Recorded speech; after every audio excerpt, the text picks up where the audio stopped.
"We are not wasting our time on your pathetic little promotion ceremony," my mother told me, her voice dripping with irritation. "Chloe and Brad are hosting a vital networking barbecue for his logistics company today. That is actual real-world success. Just mail us a photo." But when that photo ended up on the front page of the newspaper, showing me at the Pentagon flanked by 2 armed federal bodyguards, my father called me frantically. "We need to talk," he begged.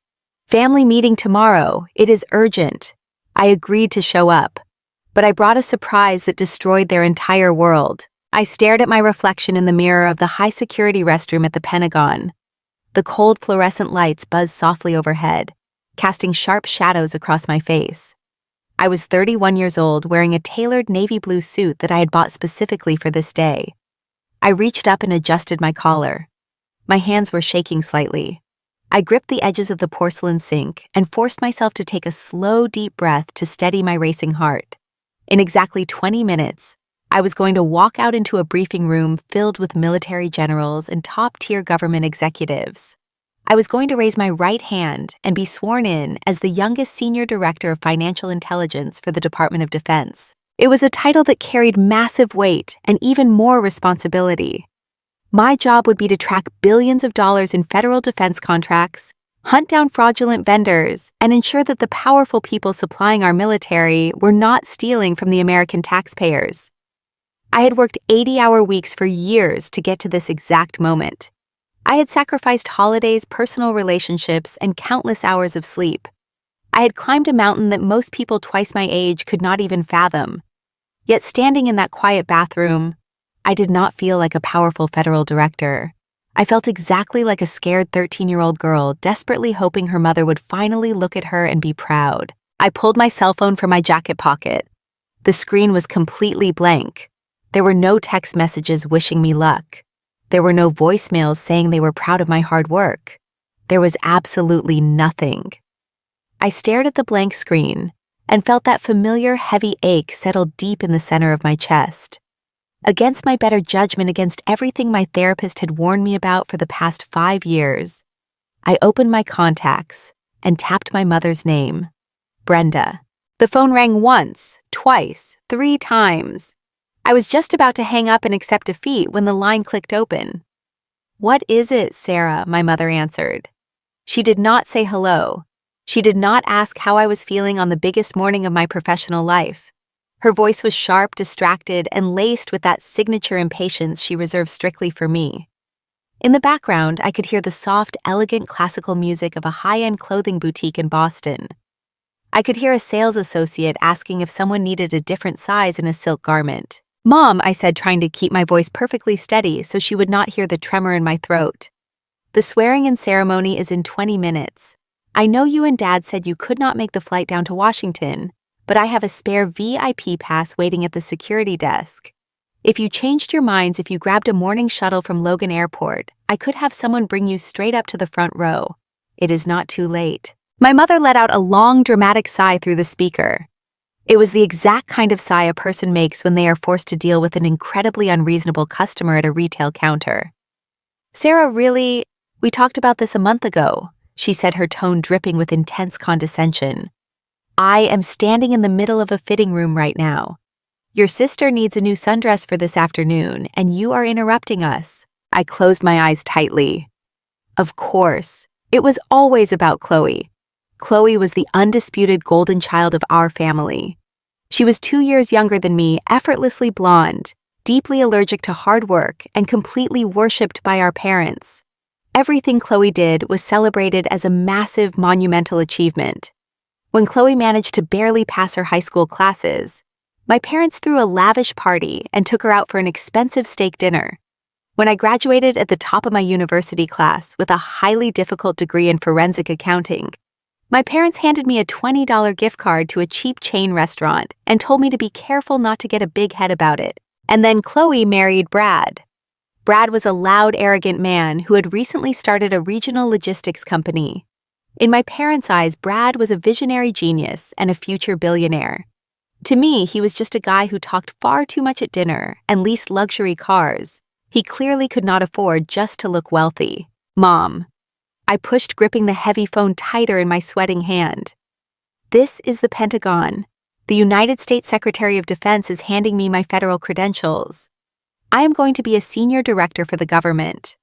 It would really mean a lot to me if my family was there to see it happen. Oh, for heaven's sake, Sarah, stop being so dramatic, my mother snapped aggressively. I could hear the loud rustling of expensive fabric on hangers through the phone. We are not wasting our time on your pathetic little promotion ceremony. You got another desk job pushing paper in a cubicle. Good for you. But Chloe and Brad are hosting a vital networking barbecue for his logistics company today. There are going to be real investors there. Brad is building an actual empire. That is actual real-world success. We need to be there to support them because they are building a legacy. Just mail us a photo of your little office party when you get a chance. I stood completely still. The silence stretched between us like a physical weight.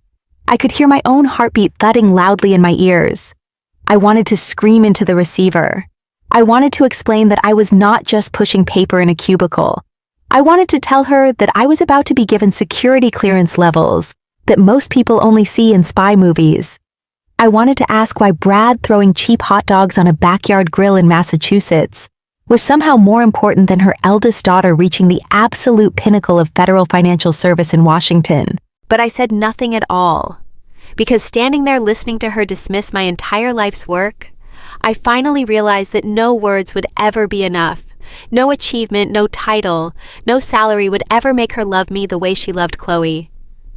I was fighting a battle I had already lost decades ago. Right, I said quietly. My voice was no longer shaking. It was completely hollow and calm. I understand perfectly. Enjoy the barbecue, Mom. We will, she replied quickly, eager to get off the phone and get back to shopping. Tell the salesgirl we need the pink dress in a size 4, she muttered to someone else in the boutique, and then the line went completely dead. She hung up without even saying goodbye. I slowly lowered the phone away from my ear. I looked at myself in the mirror one last time. The scared 13-year-old girl was officially gone, replaced by someone entirely different. I squared my shoulders back. I smoothed the crisp lapels of my navy suit. I walked out of the restroom and into the massive echoing corridor of the Pentagon. The polished stone floors clicked sharply beneath my heels. Every single step I took felt like I was walking further and further away from the desperate, suffocating need for my family's approval. When I reached the heavy double doors of the briefing room, 2 imposing federal agents in dark suits and clear earpieces turned to look at me. They stood incredibly tall, their expressions serious, vigilant, and highly respectful. Director Jenkins, the lead agent, said, giving me a sharp, formal nod. They are ready for you inside. Thank you, I replied. The heavy wooden doors swung open. The room was packed to the brim. Bright television lights illuminated the grand space. There were neat rows of people in decorated military uniforms, senior government officials, and members of the National Press Corps holding cameras. At the front of the room stood the Secretary of Defense. He smiled warmly as I walked down the center aisle toward the stage. The applause began immediately echoing loudly off the high ceilings of the grand room. I stepped up to the wooden podium. The Secretary of Defense spoke at length about my background. He spoke about my flawless record as a forensic accountant, my aggressive dedication to uncovering massive financial fraud, and my unyielding personal integrity. He did not care about where I came from or who my parents were. He only cared about the sharp mind I possessed and the critical work I was about to do for the country. I raised my right hand. I repeated the oath of office, promising to support and defend the Constitution against all enemies. Every single word felt heavy, vital, and real. When I finished speaking, the room erupted into a standing ovation. The Secretary of Defense turned to me holding a gleaming silver badge. He pinned it securely to the lapel of my suit jacket. Congratulations, Director Jenkins, he said warmly, shaking my hand with genuine respect. The flashbulbs from the press cameras went off in rapid, blinding succession. The light was harsh and brilliant, capturing the moment forever. I turned and looked out at the massive audience. I looked specifically at the front row. There were 2 empty chairs sitting there. They were the premium chairs I had reserved specifically for my parents. For a tiny fraction of a second, a phantom ache flared deep in my chest. But then I looked past those empty chairs. I looked at the military generals who were clapping for me. I looked at the 2 armed federal agents who had stepped up to flank the podium, assigned to protect me because my new role tracking billions of dollars made me a high-value target. I was completely surrounded by power, respect, and federal duty. I took a slow, deep breath, and a profound sense of peace washed over my entire body. I realized that my mother was completely wrong. I was not alone in the world. I simply had a different kind of family now. A family built on mutual respect and shared purpose, rather than toxic obligations and endless criticism. I smiled brightly for the cameras. I felt incredibly strong. I felt completely untouchable. The rest of the day was a rapid whirlwind of handshakes, highly classified security briefings, and secure facility tours. I did not check my personal phone once. I did not look at any social media. When I finally returned to my quiet upscale apartment in Georgetown that evening, I poured myself a cold glass of water, took off my painful heels, and sat down heavily on my sofa. The apartment was perfectly silent, but it was a warm and comforting silence. I felt a deep, satisfying sense of closure. I had reached the top of my highly competitive field, and I had finally cut the emotional cord that kept me tied to a mother who would never value me and a father who refused to ever protect me. I went to sleep that night feeling lighter than I had in a decade. I truly believe the worst of my exhausting family drama was permanently behind me. I believed my parents and sister would simply continue living their fake, superficial lives in Massachusetts, and I would continue building my real, impactful life in Washington. I thought the book was finally closed. I was completely wrong. The hard-earned peace did not last. It shattered the very next morning before the sun even had a chance to rise over the city. At exactly 6 o'clock in the morning, a harsh blaring sound tore through the quiet darkness of my bedroom. I jolted awake, my heart suddenly pounding against my ribs. I reached blindly for my nightstand and grabbed my cell phone. The screen was blindingly bright in the dark room. I squinted at the caller ID and froze. It was my father, Thomas. I stared at the name on the screen, completely confused. My father absolutely never called me. He only ever communicated through my mother, and even then he was usually just passive background noise. I let the phone ring until it finally went to voicemail. I rubbed my eyes thinking it must be some kind of automated emergency alert. But before I could even put the phone back down on the table, it started ringing again. The exact same name flashed on the screen. Thomas. I declined the call.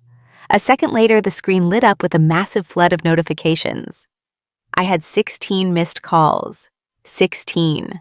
All from my father. All placed back to back between 5:30 and 6 in the morning. My stomach dropped like a stone. I sat up straight in bed, turned on the bedside lamp, and finally swiped to answer the phone. "Dad," I said, my voice thick with sleep and confusion. "What is going on? Is someone hurt?" "Sarah!" My father stammered loudly into the receiver. His voice was frantic, breathless, and laced with a kind of desperate, terrifying panic I had never heard from him before in my entire life. "Sarah, thank God you answered. You have to listen to me right now. We need to talk. Family meeting tomorrow.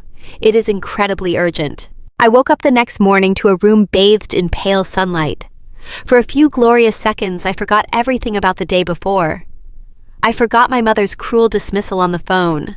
I forgot the empty chairs in the front row of the briefing room.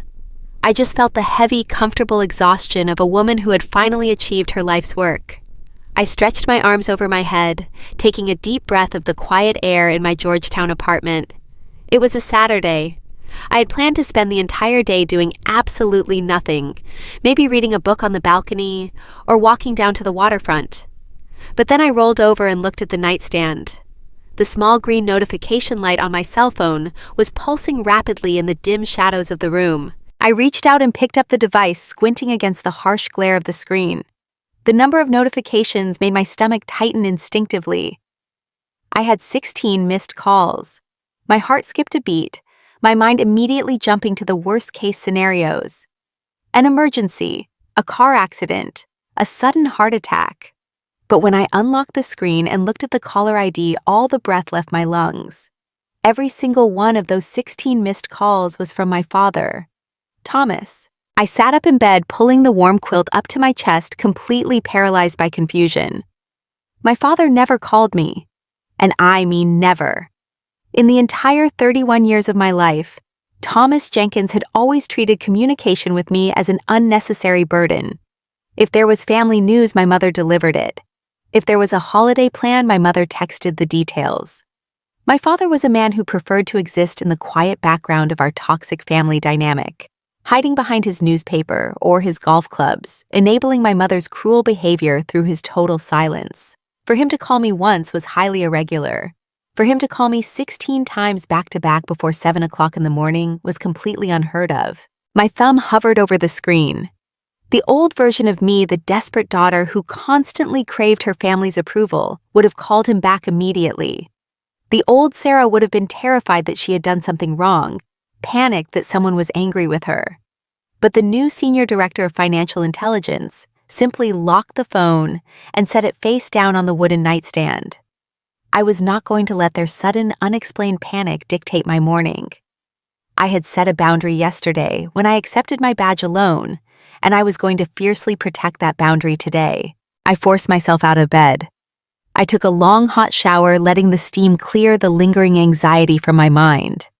I dressed in a comfortable pair of jeans and a thick cable-knit sweater, relishing the feeling of wearing something other than a rigid corporate suit.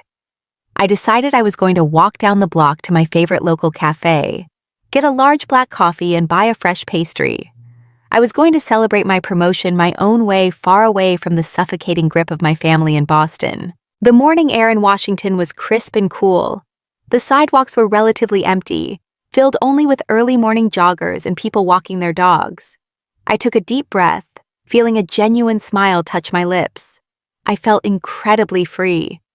I walked the 3 blocks to the corner cafe, the bell above the door chiming brightly as I stepped inside. The rich smell of roasted coffee beans and warm butter washed over me. I ordered my drink, paid the barista, and stepped over to the small wooden waiting counter near the front window. Right next to the counter was a metal wire rack holding the morning newspapers. I glanced at them casually, my mind wandering to the errands I needed to run later that afternoon. And then I stopped. I froze completely. My eyes locked on the bottom half of the wire rack. There, staring back at me from the front page of the Washington Post Business and Defense section, was my own face. My heart hammered against my ribs. I reached out with a trembling hand and pulled the newspaper from the rack. The photograph took up almost a quarter of the page. It was a shot from the swearing-in ceremony yesterday. It showed me standing at the wooden podium, looking incredibly sharp-focused and powerful in my tailored navy suit. The silver badge of my new office was gleaming on my lapel. Flanking me on either side, standing at attention with their hands clasped in front of them, were the 2 armed federal bodyguards assigned to my protective detail. The visual impact of the photograph was staggering. I did not look like a junior analyst pushing paper in a cubicle. I looked exactly like what I was, a high-ranking federal authority with immense institutional power. But it was the massive, bold headline printed directly above the photograph that made my breath catch in my throat. It read, "New Department of Defense Financial Watchdog promises to crack down on corrupt defense contractors." I quickly scanned the first few paragraphs of the article. The journalist had written a detailed, glowing profile of my career. They highlighted my forensic accounting background, my previous successes in tracking down multi-million-dollar embezzlement schemes, and the specific mandate of my new office. The article explicitly stated that my department was being given unprecedented authority to audit, investigate, and completely shut down federal logistics contractors who were defrauding the United States military. I stood in the middle of the coffee shop holding the newspaper with both hands as the pieces of the puzzle aggressively snapped together in my mind. My father had not called me 16 times because he suddenly realized he loved me. He had not called because he felt guilty about my mother missing my ceremony. He had called because he opened the morning paper in Massachusetts and saw his invisible, unappreciated daughter standing next to federal agents with the power to destroy corrupt companies. Suddenly, the phone in the pocket of my jeans began to vibrate. I slowly folded the newspaper and tucked it under my arm. I pulled the phone out. It was him again, Thomas. This time I did not hesitate. I did not feel fear. I felt a cold, clinical curiosity. I swiped the screen and brought the phone to my ear. "Hello," I said, keeping my voice completely flat and professional. "Sarah. Oh, thank God, Sarah! Are you there?" My father practically shouted into the receiver. His voice was breathless, manic, and dripping with a sickeningly sweet tone that made my skin crawl. "Sweetheart, I have been trying to reach you all morning. We have been so worried." I stood near the window of the cafe watching the traffic roll by on the street outside. Worried about what exactly, I asked quietly. "About you, of course," he stammered, his words stumbling over each other in his rush to get them out. "Listen, Sarah, there has been a terrible misunderstanding. A massive mistake. Your mother and I feel absolutely awful about yesterday. We had a total calendar mix-up. Brenda wrote the wrong date down in her planner. We thought your little ceremony was next weekend. When she realized we missed it, she was just completely devastated. She cried all night, Sarah. You know how much we wanted to be there to support you." I closed my eyes, fighting a wave of pure, unfiltered disgust. It was a lie. A blatant, desperate, poorly constructed lie. My mother had explicitly told me yesterday that they were skipping my ceremony to attend Brad's networking barbecue. She had literally called my promotion pathetic. But Thomas was frantically trying to rewrite history, trying to construct a narrative where they were loving, supportive parents who had simply made an honest scheduling error. The sheer audacity of the gaslighting was breathtaking. "Right," I said slowly, deciding not to call him on the lie just yet. "A calendar mix-up." "Exactly," he said eagerly, clearly relieved that I was not screaming at him. "Just a stupid mistake. But listen, sweetie, we need to make it up to you. We need to see you. I was hoping you could catch a flight up to Boston this afternoon. We need to talk. We are having a family meeting tomorrow, and it is absolutely vital that you are there. It is urgent, Sarah." I took a sip of my black coffee, letting the bitter taste settle on my tongue. A family meeting. In my entire life, the Jenkins family had never once held a family meeting. We did not communicate. We communicated through passive-aggressive comments and silent treatments. For my father to demand a family meeting meant something was fundamentally structurally wrong in their perfectly curated world. And based on the newspaper tucked under my arm, I had a very strong suspicion about what that something was. They had seen the article. They knew my new job involved auditing defense and logistics contractors. And my golden child sister was married to a man who ran a logistics company that was desperately trying to secure government contracts. I know how my parents operate. They never apologize unless they want something. They never reach out unless they need a favor. I knew with absolute certainty that this invitation was a trap. They were going to try to use me. They were going to leverage my lifelong desperation for their approval to get me to do something for Brad. "I will be on a flight this afternoon," I told my father, my voice smooth and devoid of any emotion. "I will see you tomorrow." "Oh, wonderful. That is wonderful news, Sarah. We love you so much," he said, laying the manipulation on as thickly as possible. "We will see you soon." I ended the call without saying I loved him back. I walked out of the coffee shop, threw my coffee cup in the trash, and headed straight back to my apartment. I had packing to do, but more importantly, I had research to do. 4 hours later, I was sitting in a window seat on a direct flight from Washington National Airport to Boston Logan. The dull roar of the jet engines filled the cabin, providing a steady background noise as I pulled my secure encrypted government laptop from my carry-on bag. I connected to the secure federal network using my credentials. I did not want to wait until I landed to understand what I was walking into. I needed to know exactly what Brad was hiding. For years, my family had shoved Brad's company Apex Global Logistics down my throat. They talked about it like it was the next Amazon. They constantly bragged about his massive warehouses, his fleet of delivery trucks, and his brilliant corporate strategy. But as a forensic accountant, I had always felt something was off. Real wealth whispers. Fake wealth screams. And Brad was always screaming. He wore overly flashy watches, bought expensive rounds of drinks at country clubs, and constantly talked about his cash flow. Now armed with my new federal clearance, I had the ability to look behind the curtain of his supposed empire. I opened the System for Award Management database, the primary registry for vendors doing business with the federal government. I typed in the name, Apex Global Logistics. I waited as the blue loading bar crawled across the top of the screen. The results populated, filling my screen with dense rows of financial data, corporate ownership structures, and federal contract histories. I adjusted my glasses and began to read through the filings. At first glance, everything looked perfectly normal. The company was registered as a limited liability corporation in Massachusetts. Brad was listed as the primary managing director. They had a few small legitimate contracts transporting non-classified materials for regional military bases. But my job was not to look at the surface. My job was to look at the numbers behind the numbers. I pulled up the financial disclosures Brad had submitted to the government to qualify for federal bidding. I cross-referenced those disclosures with the company's actual tax filings and corporate asset registries. I started tracing the money. I tracked the federal payments moving from the Department of Defense accounts into the primary operating account of Apex Global Logistics. From there, I followed the cash flow, as it was supposedly distributed to subcontractors' vehicle maintenance facilities and payroll providers. I stared at the screen, my eyes narrowing. My fingers flew across the keyboard as I dug deeper into the subcontractor files. I pulled the registration data for 3 specific companies that Brad was paying hundreds of thousands of dollars to every single quarter. The cabin of the airplane suddenly felt incredibly cold. My blood ran completely like ice in my veins. The subcontractors did not exist. They were shell companies, paper corporations registered to empty storefronts in Delaware and Nevada. Brad was receiving federal money to transport military goods, and then he was funneling massive portions of that money into fake companies to hide the cash.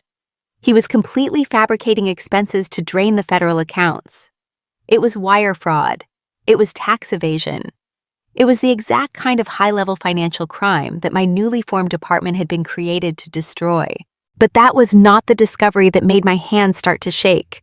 I clicked on the corporate ownership file for one of the primary shell companies, a fake maintenance firm that was currently holding over $2 million in stolen federal funds. I bypassed the registered agent names and pulled the actual banking authorization forms. I needed to see whose signature was on the bank account controlling the stolen money. The document loaded on my screen.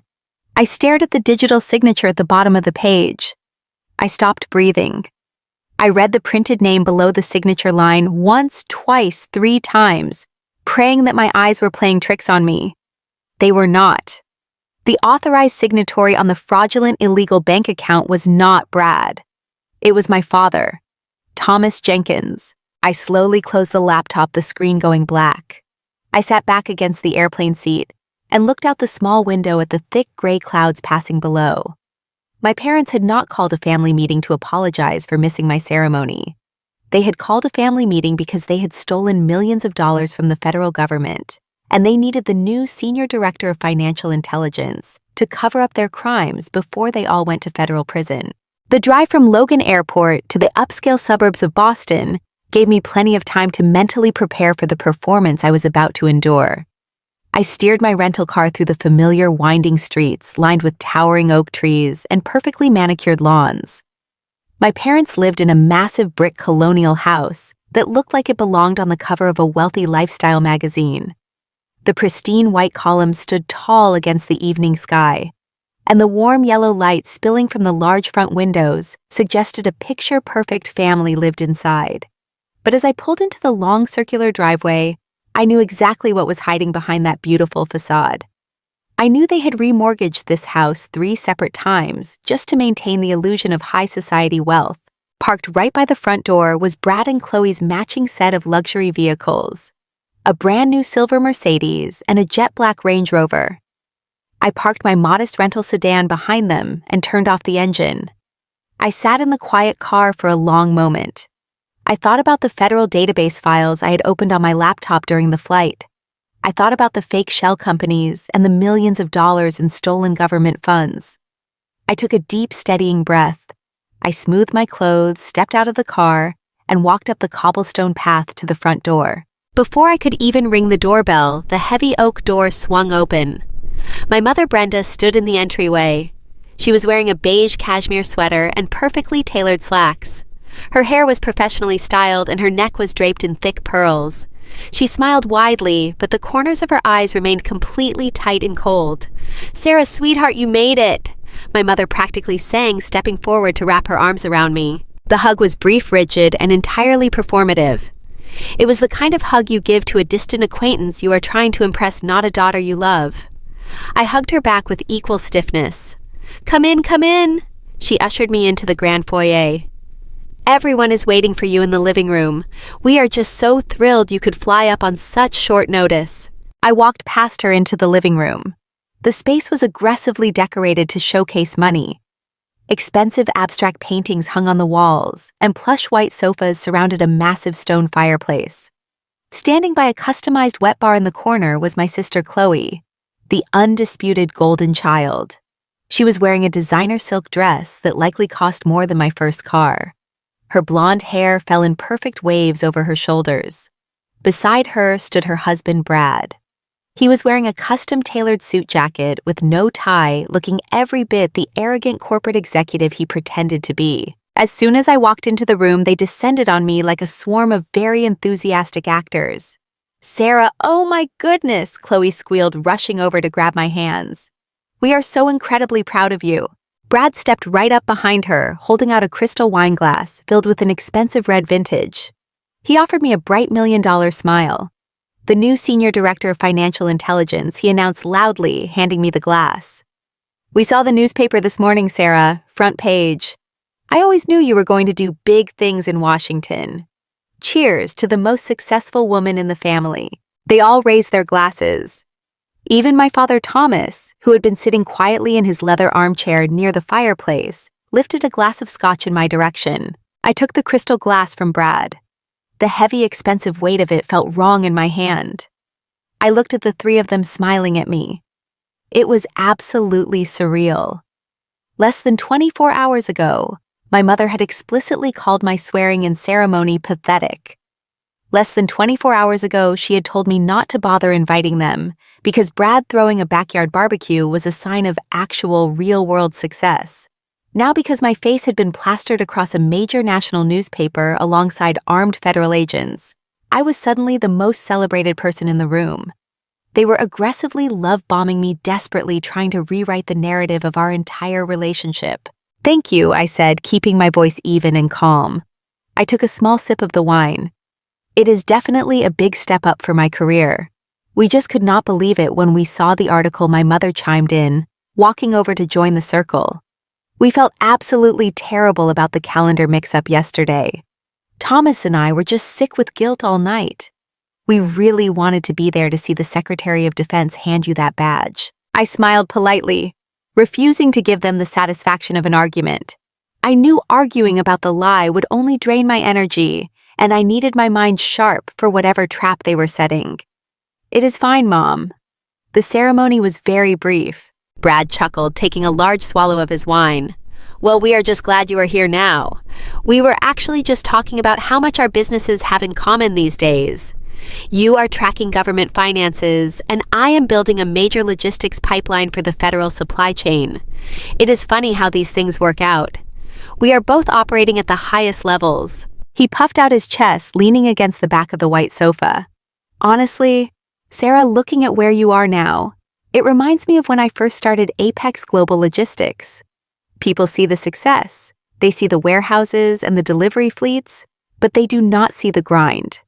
They do not see what it takes to be a completely self-made man. Building an empire from absolute scratch takes a massive amount of grit." I lowered my wine glass. The sheer blinding arrogance of his statement echoed in the quiet room. I looked at Brad, then I looked at my sister, and finally I looked at my parents. They were all nodding in agreement, completely buying into the delusional fantasy that Brad had built his company through hard work alone. I decided the fake pleasantries had gone on long enough. "Self-made," I repeated slowly, letting the word hang in the air between us. Brad smiled, oblivious to the shift in my tone. "Exactly. Just pure hustle and late nights. That is a very interesting way to describe it, Brad," I said, my voice dropping to a cool clinical register, "because I seem to remember your hustle being heavily funded by a very specific $50,000 seed investment." The smiles in the room froze instantly. My mother stiffened her hand, tightening around her wine glass. Chloe let out a short, uncomfortable breath. I kept my eyes locked directly on Brad. I am talking about the $50,000 my late grandmother left in a dedicated trust fund specifically for my college education. The same $50,000 that my parents liquidated by forging my signature when I was 18 years old. They drained my entire educational future so they could hand you the cash to start your self-made logistics company. Sarah, please, my mother hissed, glancing nervously at the large windows as if the neighbors could hear us. Do not start this right now. We are supposed to be celebrating. I am simply clarifying the timeline of Brad's massive success, I replied, turning my gaze to my mother. You took my future to buy his present. While Brad was renting his first luxury office space with my grandmother's money, I was working 3 different jobs just to survive. I worked the morning shift at a diner pouring coffee at 5 o'clock in the morning. I went to accounting classes all day, and then I worked as a night auditor at a cheap motel until 2 in the morning. I slept 3 hours a night for 4 straight years to pay for a degree that was supposed to be completely covered.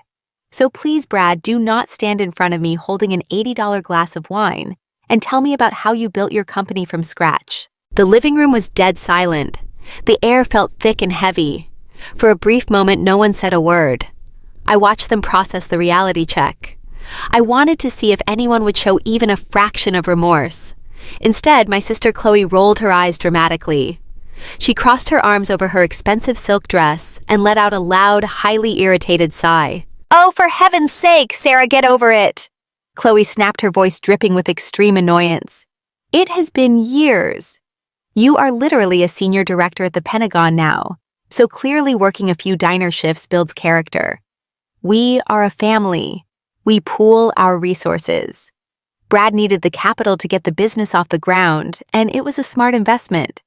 We all make sacrifices for the greater good of this family. I stared at my sister. Her ability to completely dismiss my suffering was truly remarkable. You pool your resources, I said quietly. That is fascinating, Chloe.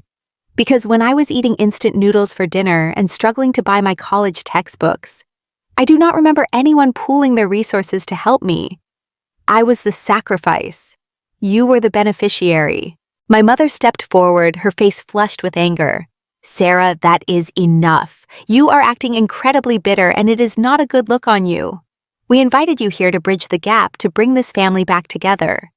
We thought your new promotion might have matured you, but you are still holding on to the past like a stubborn child. I looked at my mother. I looked at the beautiful, heavily mortgaged walls around us. I knew the absolute truth. I knew about the shell companies, the tax evasion, and the millions of stolen federal dollars sitting in offshore accounts. I knew my father was a silent partner in their massive federal fraud.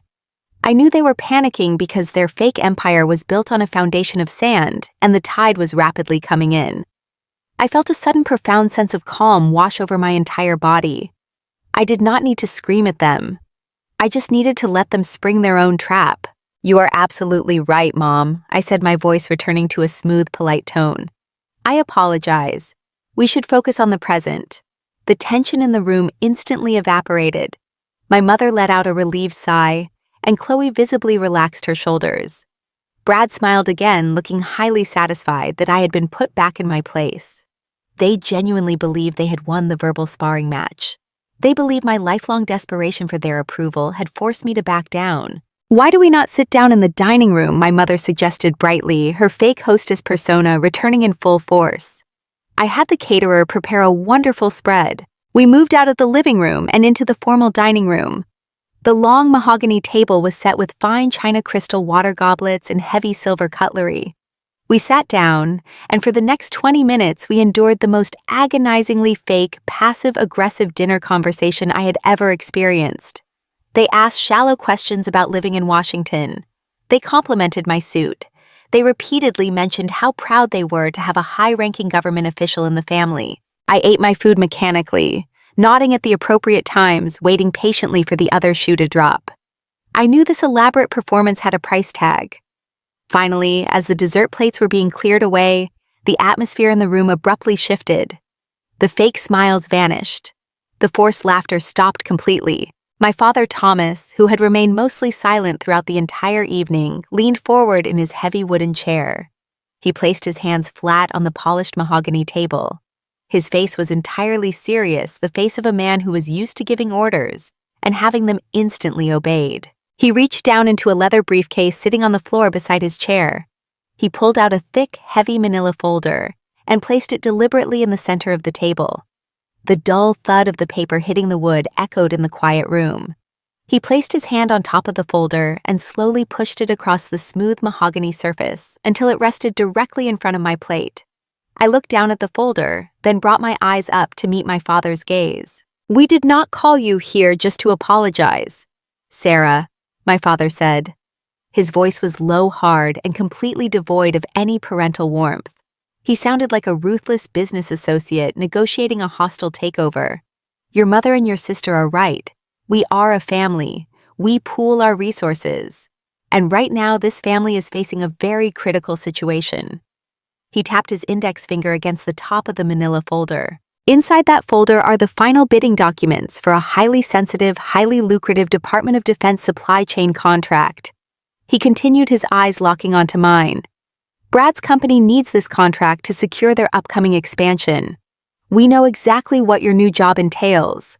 We know you oversee the financial auditing and final approval for these specific vendor selections." I did not touch the folder. I just sat perfectly still, listening to him demand that I commit federal treason. "We need a favor, Sarah," my father said, leaning closer across the table. His expression left absolutely no room for negotiation or debate. "We need you to push this approval through your department by the end of the week. No audits, no delays. And since you are family, you owe us.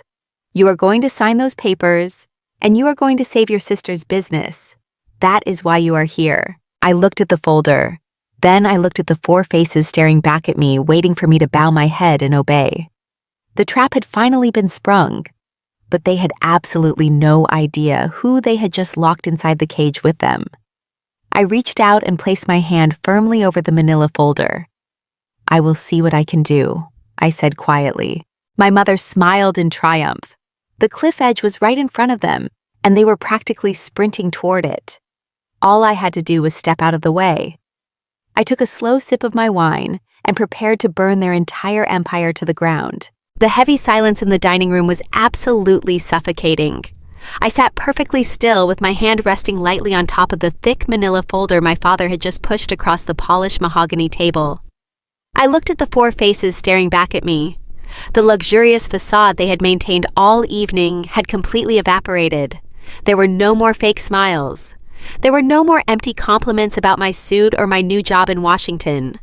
They were looking at me with a desperate, calculating intensity. My father, Thomas, cleared his throat loudly, breaking the heavy silence. His face was rigid, etched with a deep, nervous tension I had never seen before. He folded his hands together on the table, leaning forward to ensure he had my full attention. "We are not going to beat around the bush anymore, Sarah," my father said, his voice dropping to a harsh, serious register. "Apex Global Logistics is in serious trouble. We are bleeding capital every single day. Brad has done everything he can to keep the operations running, but the market has shifted. The profit margins have completely collapsed. We have creditors breathing down our necks, and we are quite literally 30 days away from total bankruptcy." I turned my head slightly to look at my brother-in-law. Brad was no longer leaning back in his chair with the arrogant posture of a self-made corporate giant. He was hunched forward, his face pale and shining with a thin layer of sweat. The $80 glass of wine sat completely untouched next to his plate. "It is a cash flow issue," Brad muttered, refusing to meet my eyes directly. "We expanded too fast. We bought too many delivery fleets and signed too many expensive commercial leases. We thought the revenue would catch up to the overhead, but it did not. The bank is threatening to call in our primary business loans by the end of the month. If they do that, the company is completely dead. We will lose everything we have built." I kept my expression perfectly blank. I did not offer a sympathetic nod. I did not offer words of comfort. I just stared at him, letting the reality of his massive failure hang in the air between us. This was the man my parents had worshipped for years. This was the visionary genius who was supposed to build a lasting legacy. He was nothing but a reckless amateur who had completely destroyed his own business through blind arrogance. "So what does your severe financial mismanagement have to do with me?" I asked quietly. My mother Brenda slammed her hand down on the dining table. The silver cutlery rattled against the fine china plates. "Do not speak to him like that." She snapped, her eyes flashing with sudden vicious anger. "Brad is family. He has worked incredibly hard to provide for your sister. We did not call you here so you could sit on your high horse and judge us. We called you here because you have the power to fix this problem today." I looked back at my father. He tapped his index finger aggressively against the manila folder sitting in front of me. "We saw the front page of the Washington Post this morning." My father said, his voice tight with desperation. "We read the entire article, Sarah. We saw the photographs of you with the armed federal bodyguards.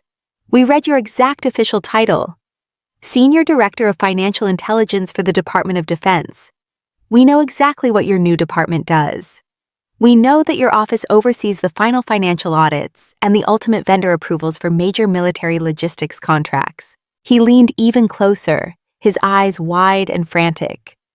6 months ago, Brad submitted a comprehensive bid for a massive supply chain contract with the Department of Defense. It is a highly lucrative federal contract to manage non-classified transport logistics across the eastern seaboard. If Apex Global Logistics secures that federal contract, it comes with a massive upfront funding advance. That advance will immediately pay off all our furious creditors. It will completely save the company overnight. I stared at him, processing the sheer audacity of his words. "So you want me to review the bid?" I asked, slowly, keeping my voice carefully neutral. "You want me to see if your company meets the federal requirements for the contract?" Brad let out a harsh, bitter laugh. He finally looked up at me, his eyes dark with panic. "We do not need a review, Sarah. We do not meet the federal requirements anymore. Our debt-to-income ratio is a complete disaster. If your department runs a standard forensic audit on our financial disclosures, they will see that we are functionally insolvent. They will reject the bid immediately, and we will be permanently blacklisted from all future government contracts." He reached across the table, his hand shaking as he pointed at the folder. "We do not need you to review it," he said, his voice dropping to a harsh whisper. "We need you to approve it. Right now. Today." The room went completely silent again.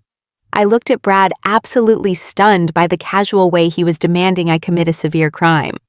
"You want me to approve a multi-million-dollar federal contract for a bankrupt logistics company," I said, making sure to enunciate every single word clearly. "Yes," my father said immediately. "I want to make sure I completely understand what you are asking me to do." I continued, my voice growing colder by the second. "The standard federal audit process takes at least 6 months of rigorous financial background checks. You want me to log into the secure Department of Defense system. You want me to use my top-secret security clearance. You want me to manually bypass the entire forensic audit phase and mark the Apex Global Logistics file as fully verified and pre-approved." "Exactly," Brad said, nodding eagerly, completely missing the dangerous tone in my voice. "You are the senior director now. You have the ultimate authority. You can override the lower-level analysts. You just stamp the digital file, push it through the final approval gateway, and the Treasury Department will release the first round of funding to our accounts by next Friday. No one will ever question a decision made directly by the head of the department. It is a simple administrative override." "It is not an administrative override, Brad," I said, my voice cutting through the room like a sharp blade. "It is a severe federal crime. It is called wire fraud, corruption, and abuse of official government power. You are sitting in a dining room casually asking a high-ranking federal official to illegally funnel millions of taxpayer dollars into your failing business. If I do what you are asking, and the Inspector General finds out, I will lose my job. I will lose my CPA license. I will be prosecuted, and I will spend the next 10 years of my life in a federal prison." My mother let out a loud, dramatic scoff. She threw her hands up in the air, looking at me with pure, unfiltered disgust. "Oh, stop being so rigid and dramatic," Brenda yelled, her face flushing a deep, angry red. "Stop hiding behind your bureaucratic rules, Sarah. This is the real world. This is how successful business is actually done. People use their connections to help their family. We are not asking you to rob a bank. We are asking you to push a single piece of paper across a digital desk to save your own sister from financial ruin. I turned my head to look at Chloe. My golden child sister was sitting perfectly still, her hands gripping the edges of her chair. Her face was pale and tears were welling up in her bright blue eyes. "Please, Sarah," Chloe whispered, her voice trembling with genuine fear. "You have to do this for me. You have to save us. If Brad loses the business, we lose our house. We will lose the cars. I will have to pull the kids out of their private academy. We will have absolutely nothing left. You cannot let that happen to me. You are my big sister. You are supposed to protect me." I felt a sudden sharp spike of anger flare in my chest. I thought about all the years I spent sleeping 3 hours a night desperately trying to pay for my own education, because they stole my inheritance to fund Brad's ego. I thought about how no one in this room had ever protected me. "Your lifestyle is not my responsibility, Chloe," I said firmly, refusing to break eye contact with her. "I am not going to risk going to federal prison just so you can keep your luxury cars and your country club membership. You will just have to sell the house and learn how to budget like the rest of the world." When I said those words, the atmosphere in the dining room shattered completely. My mother stood up from her chair so fast it tipped backward and crashed loudly onto the hardwood floor. She slammed both of her hands onto the table, leaning directly over my plate, her eyes wide and manic. "It is not just Chloe's house," Brenda screamed, her voice echoing violently off the walls. I stopped. I looked up at my mother, genuinely confused. "What are you talking about?" My father closed his eyes and rubbed his temples, letting out a long, heavy groan of defeat. He looked absolutely sick. 2 years ago, when Brad needed a massive injection of capital to secure the regional warehouses, the banks refused to give him a commercial loan. My father admitted, quietly staring down at his hands. He did not have enough personal collateral. "So your mother and I stepped in. We co-signed the loan agreements." I stared at him, my mind racing, as the devastating reality of his words clicked into place. "You co-signed a massive commercial business loan for a failing logistics company." I asked, my voice barely above a whisper. "We had to!"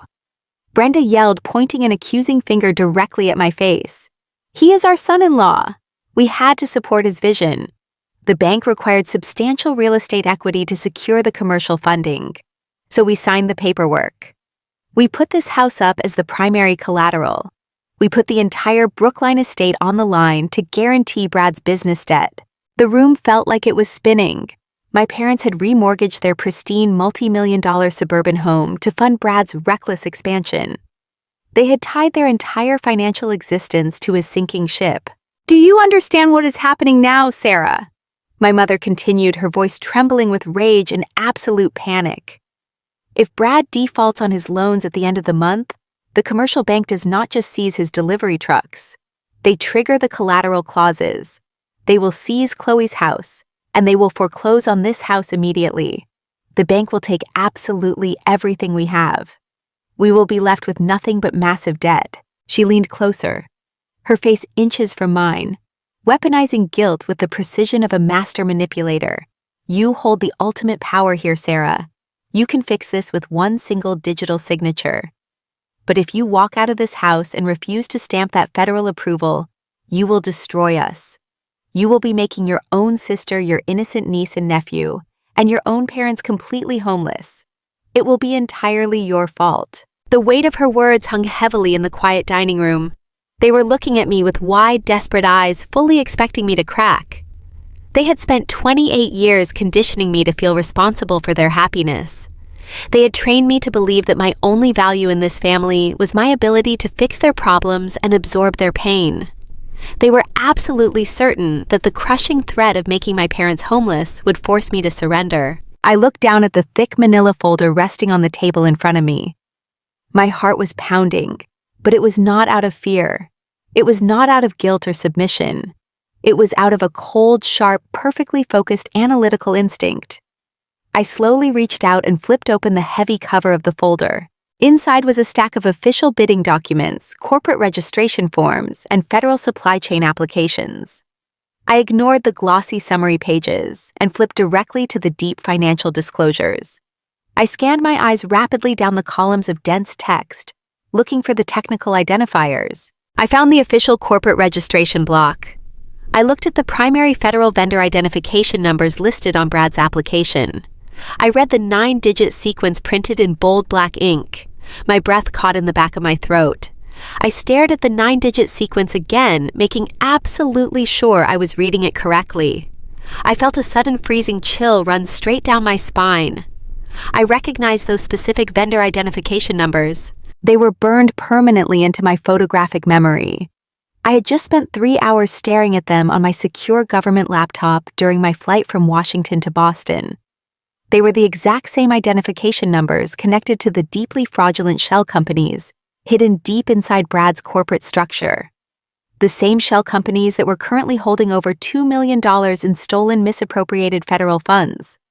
The same shell companies that listed my father, Thomas Jenkins, as the primary authorized signatory on their illegal offshore bank accounts.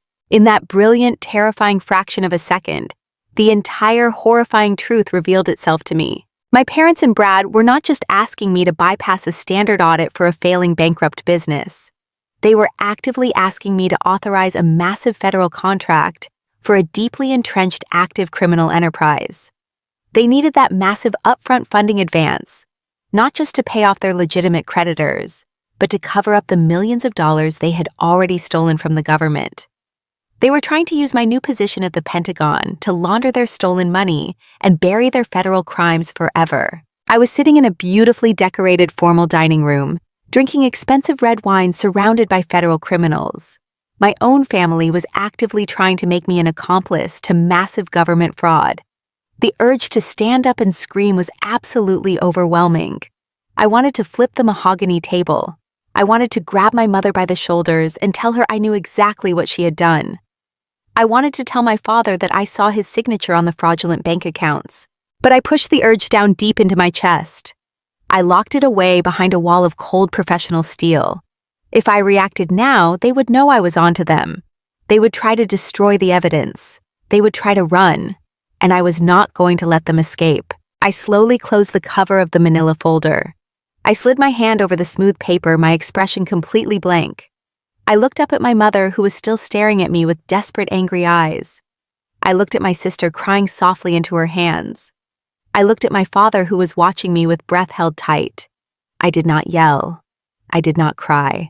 I gave them a perfectly calm, deeply chilling smile. "I will look into it," I said quietly, tucking the folder under my arm.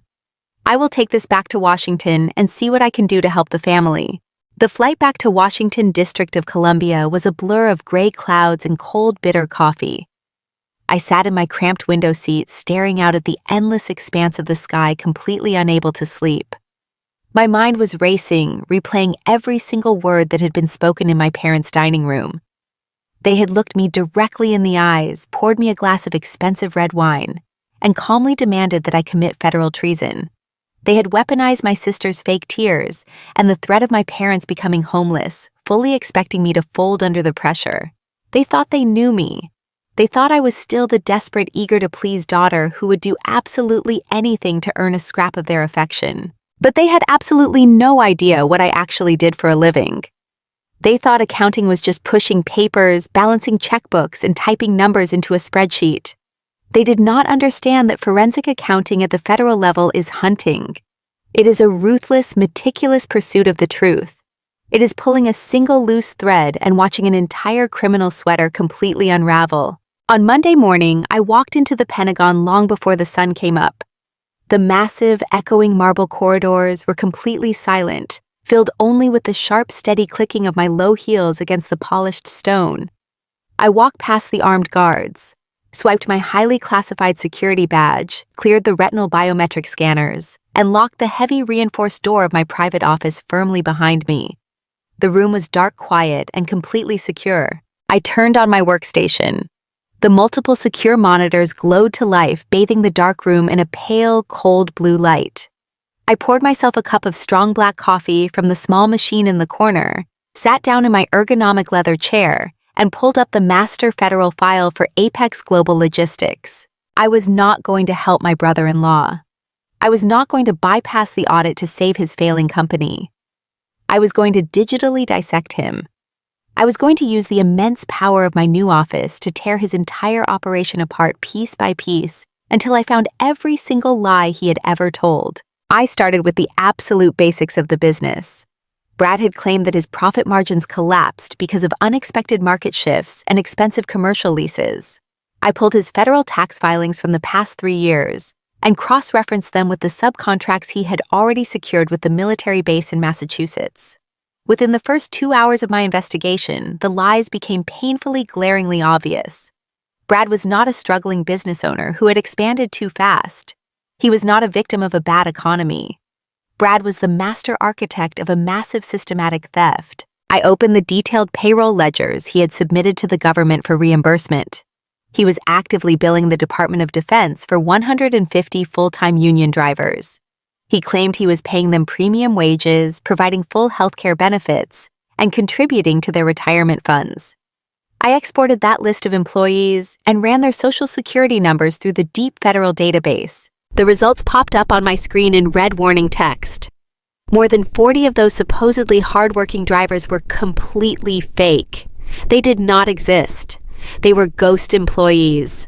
Some of the social security numbers belonged to people who had passed away a decade ago. Others belonged to people who had never filed taxes in the state of Massachusetts in their entire lives. Brad was collecting millions of dollars in federally funded salaries for ghosts, and he was routing all of that stolen cash straight into untraceable dummy accounts. But the fraud did not stop with fake employees. I dug into the maintenance records. Brad was submitting monthly invoices for massive repairs on his fleet of delivery trucks. He claimed he was spending hundreds of thousands of dollars replacing engines, buying expensive specialized tires, and upgrading security systems. I pulled the registration numbers for the trucks he claimed to be fixing. Half of the vehicles had been sold for scrap metal 2 years ago. He was billing the United States military for phantom repairs on trucks that no longer existed. I tracked where all those dummy accounts went next. I needed to see exactly where the stolen taxpayer dollars were flowing. The money did not go back into the logistics business. It did not go toward paying off his commercial bank loans or securing a real future for his company. The stolen funds were being rapidly wire transferred into a complex web of offshore accounts located in the Cayman Islands. From there, the money was being quietly filtered back into domestic checking accounts, completely controlled by my sister. I sat in my quiet, secure office, drinking my cold coffee, reading through Chloe's itemized personal bank statements. The sheer volume of her spending was staggering. I saw a wire transfer for $12,000 to a luxury fashion boutique in New York City. I saw a cleared payment for $90,000 to a high-end auto dealership for a brand new fully loaded Range Rover. I saw $50,000 spent on lavish country club memberships, private tennis lessons, and first-class flights to tropical resorts in the Caribbean. My sister had spent my entire childhood calling me a boring practical loser. She had mocked my thrift store clothes and my cheap state college apartment. She had played the role of a brilliant, successful entrepreneur's wife to absolute perfection.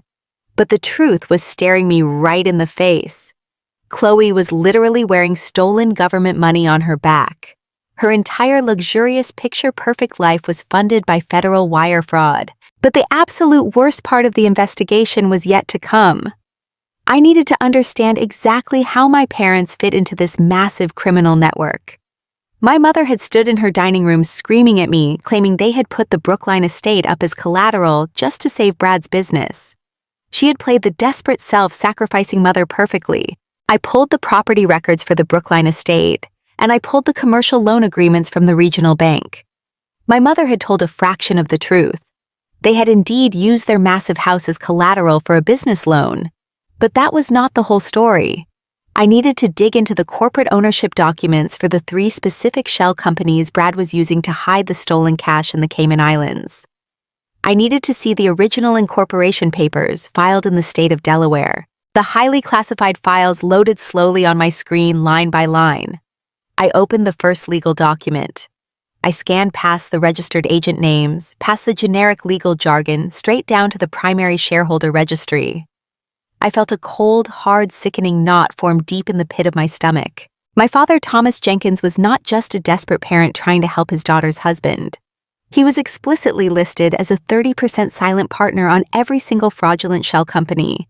He was not an innocent victim who had co-signed a bad loan out of the goodness of his heart. He was actively willingly taking a massive cut of the stolen federal funds.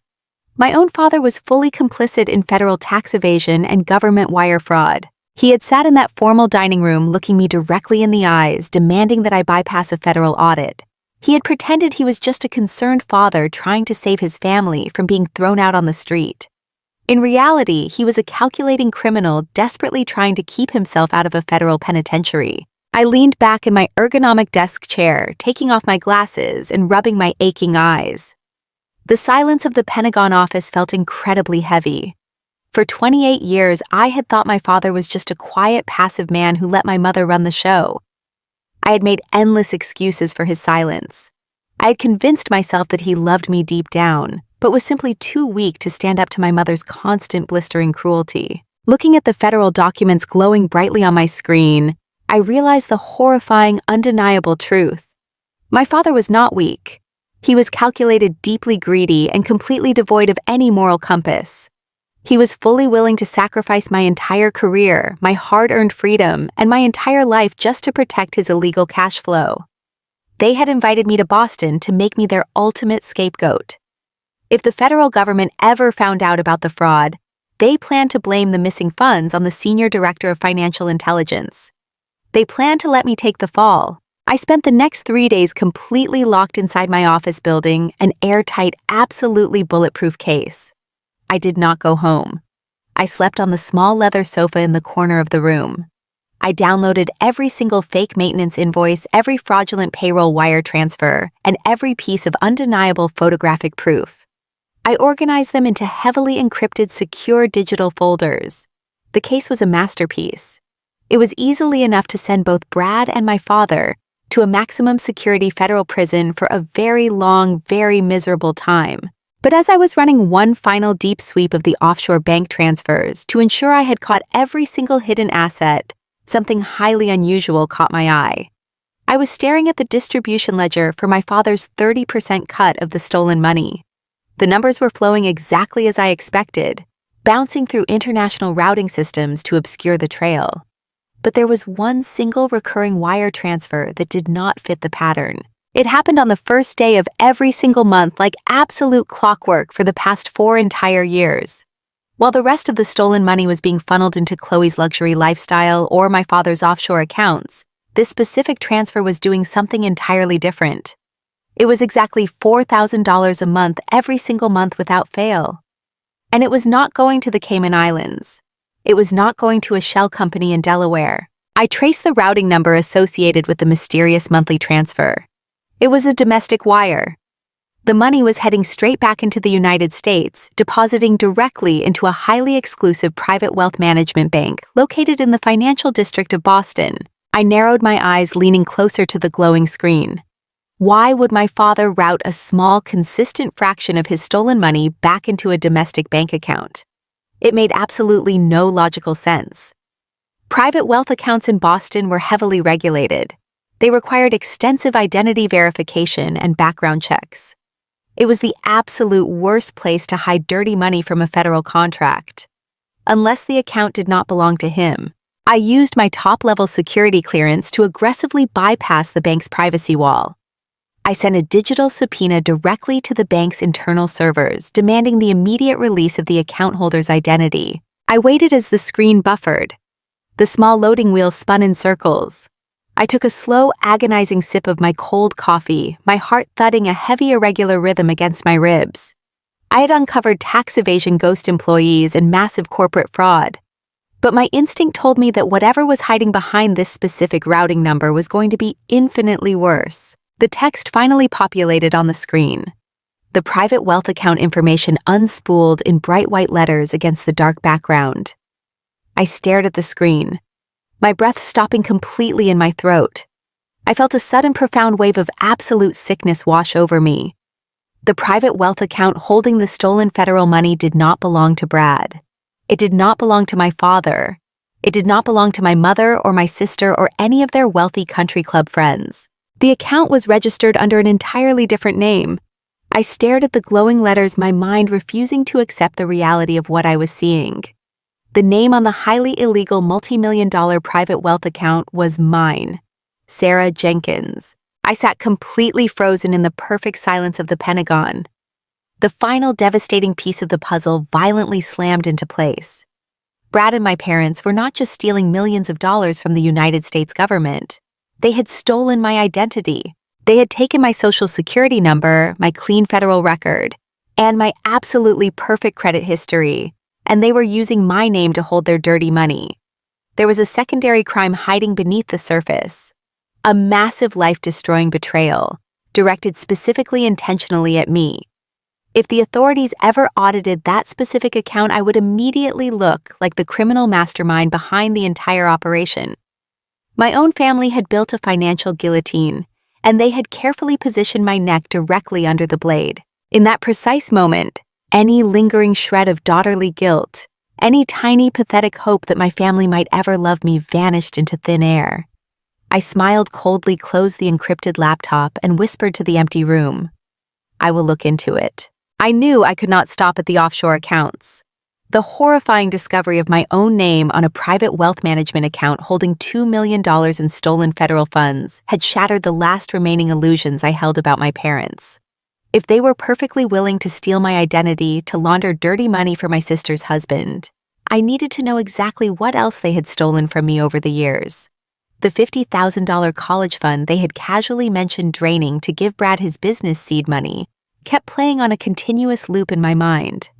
My mother had always portrayed it as a shared family asset, a communal pot of money they generously allowed me to think of as mine, before ultimately reallocating it to a better cause. I needed the absolute legal truth. I needed a professional who could tear through their lies. I needed a shark. I found Richard Sterling. He was an independent, highly aggressive estate attorney based in downtown Washington. He specialized exclusively in untangling complex family trusts and hunting down misappropriated financial assets. I sat in his polished mahogany office on a Tuesday morning, handing over a thick file containing my late grandmother's basic information and my own verified identification documents. I explained that I needed him to pull the formal probate records and the original trust documents from the state of Massachusetts. I told him I suspected severe financial foul play regarding a college fund from a decade ago.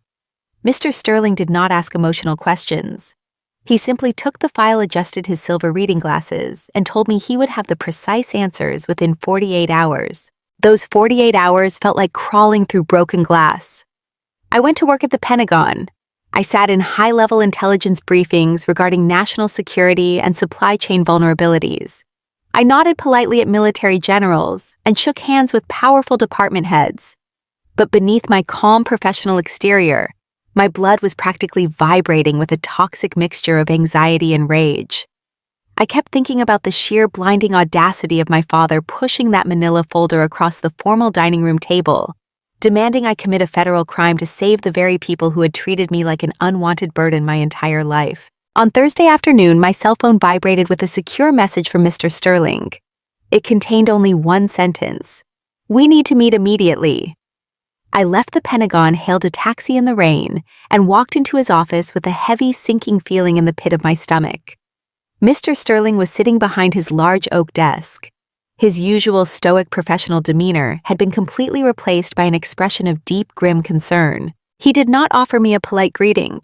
He simply slid a thick stack of certified legal documents across the polished desk toward me. He told me to look at the very first page.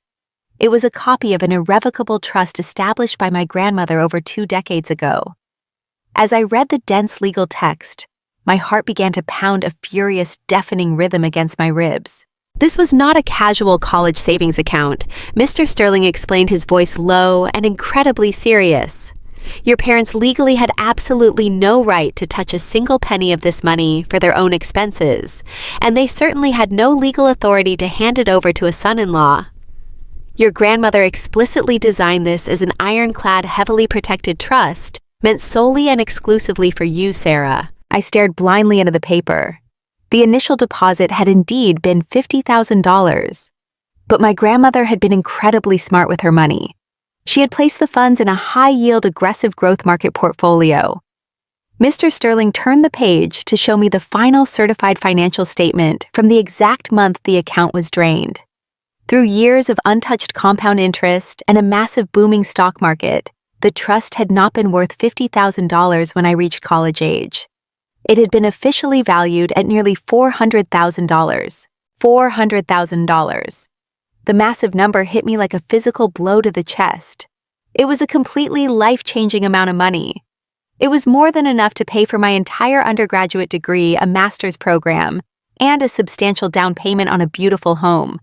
It was absolute total financial freedom. And my parents had given every single cent of it to Brad to fund his fake logistics empire. How did they even access this money? I asked, my voice barely a whisper as I looked up at the attorney. If it was an ironclad trust in my name, the wealth management bank should never have allowed my parents to transfer the funds to an outside corporate account. Mr. Sterling did not say a word. He just reached out and silently turned to the final page in the heavy stack of legal documents. It was a notarized withdrawal authorization form. It formally ordered the bank to completely liquidate the entire trust and wire the $400,000 into a commercial holding account directly controlled by my father, Thomas. The date printed on the top of the document was my 18th birthday, and resting right at the bottom of the page, directly above the official blue notary stamp, was my signature. I stared at the familiar cursive loops of my own name. A sudden violent wave of physical nausea washed over me. I did not sign this document. I told Mr. Sterling, my voice shaking with a terrifying mixture of horror and absolute clarity. On my 18th birthday, my mother told me she was too busy helping Chloe pick out a designer prom dress to celebrate with me. I worked a brutal 14-hour double shift at a local diner. I was washing dirty dishes and pouring coffee for truck drivers until midnight. I never stepped foot inside a bank. I never saw a notary. I never signed a single piece of paper. Mr. Sterling folded his hands on his desk. His eyes were perfectly steady and filled with quiet sympathy. "I know you did not sign it, Sarah," he said quietly. We pulled the original digital scan of the document from the bank archives. The signature is a high-quality forgery. Your parents waited exactly until the day you turned 18 so they could legally bypass the minor guardian restrictions on the account. They forged your signature, liquidated your $400,000 inheritance, and funneled every single cent of your money into Brad's failing logistics company. They committed a massive undeniable felony to fund your sister's luxury lifestyle. I walked out of Mr. Sterling's office and stepped back out into the busy streets of Washington. The world around me felt incredibly distant, like I was moving through deep, freezing water. I returned to my apartment and locked the heavy door securely behind me. I took off my coat, dropped my keys on the granite counter, and walked slowly into the kitchen. I took the certified copies of the forged trust documents and spread them out across my kitchen table. I placed them right next to the printed files I had pulled from the Federal Defense Database, the documents showing my name on an offshore private wealth account holding $2 million in stolen government funds, the commercial loan documents proving my parents had put their pristine Brookline estate up as collateral for Brad's massive business debts. I stood there for a very long time looking down at the absolute totality of their betrayal. For my entire life, I had believed I was simply the unloved child. I thought my only cross to bear was emotional neglect and constant criticism. I genuinely thought I just had to work a little harder, sleep a little less, and achieve a little more to finally earn a basic level of human respect from the people who raised me. But as I stared at my forged signature, the deep, heavy sadness that had lived inside my chest for 28 years completely evaporated. They did not just neglect me. They had actively, systematically cannibalized my life to feed my sister. While I was crying from pure exhaustion in my cheap, drafty college apartment, terrified of missing a rent payment, Chloe was driving a brand new luxury SUV bought with my grandmother's money. While I was pulling endless all-night study sessions to maintain my accounting scholarships, Brad was losing my $400,000 inheritance on terrible corporate leases and flashy country club dinners. They had literally stolen my past and deliberately robbed me of my future. And now, because Brad had finally run out of other people's money to steal, they fully expected me to commit federal treason to save them. They wanted me to use my hard-earned promotion at the Pentagon to blindly approve a fraudulent military contract. They wanted me to launder their dirty money and risk spending 10 years in a federal penitentiary. Also, Chloe would not have to sell her designer clothes, and my parents would not lose their suburban mansion. The sadness was entirely gone. What replaced it was a cold, calculating, terrifyingly calm fury.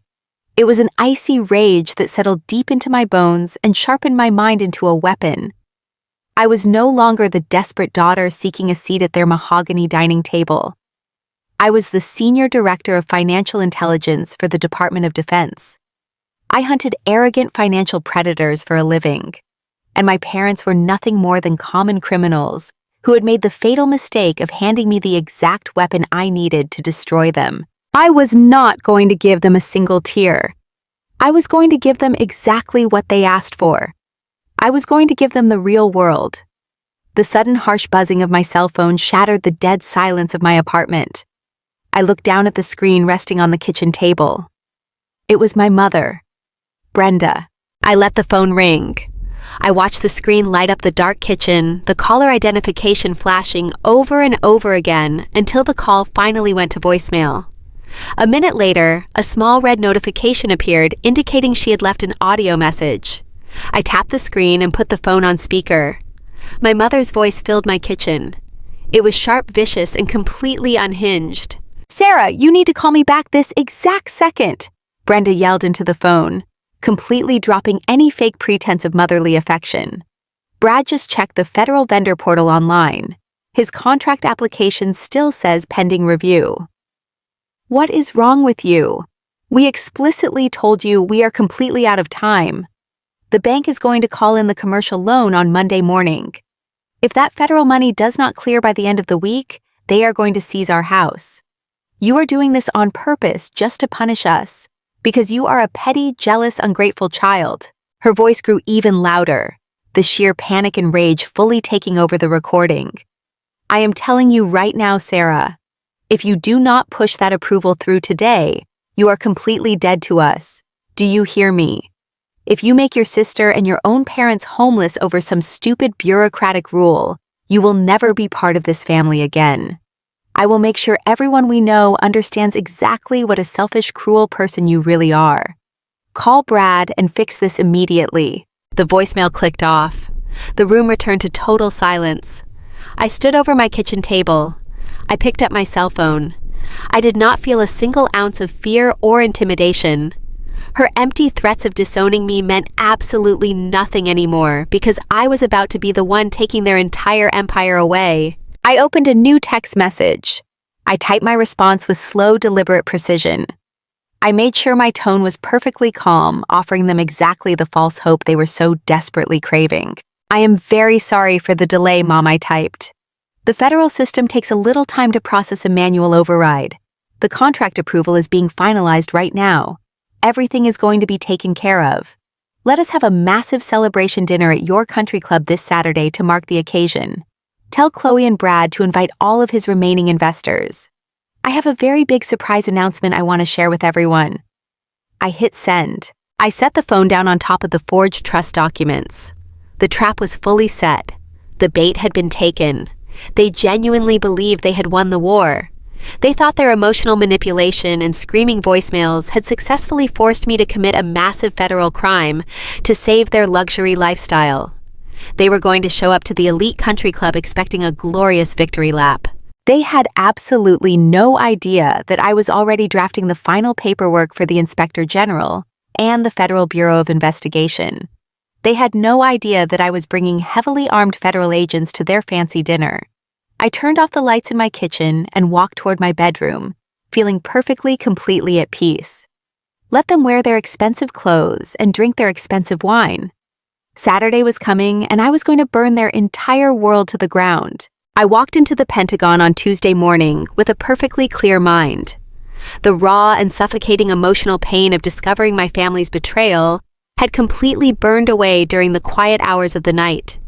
It left behind nothing but cold and hardened steel. I was no longer Sarah Jenkins, the unloved daughter desperately seeking validation from people who viewed me as disposable.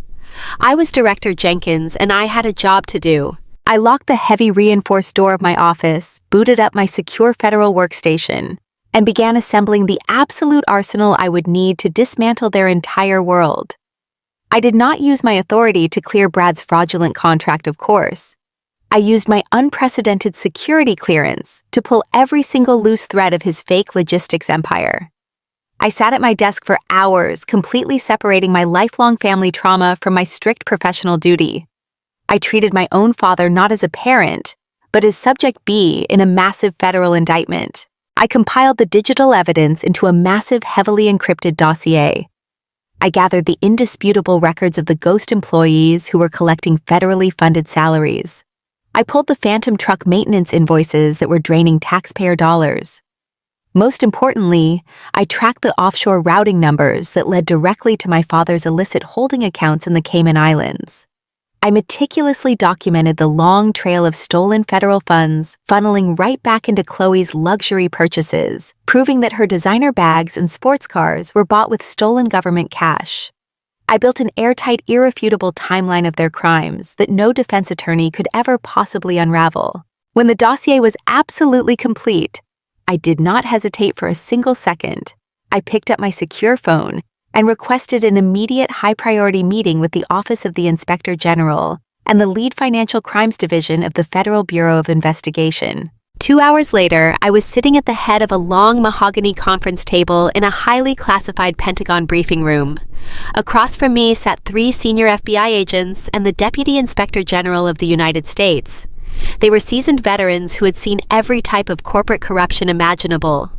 I slid 4 thick printed binders across the polished table. I told them I had uncovered a massive active fraud network operating within our supply chain bidding process. I kept my voice completely steady and stripped of any personal emotion. I explained that the company was Apex Global Logistics and that they had systematically defrauded the Department of Defense of millions of dollars over the last 3 years, using a complex network of shell companies and offshore accounts.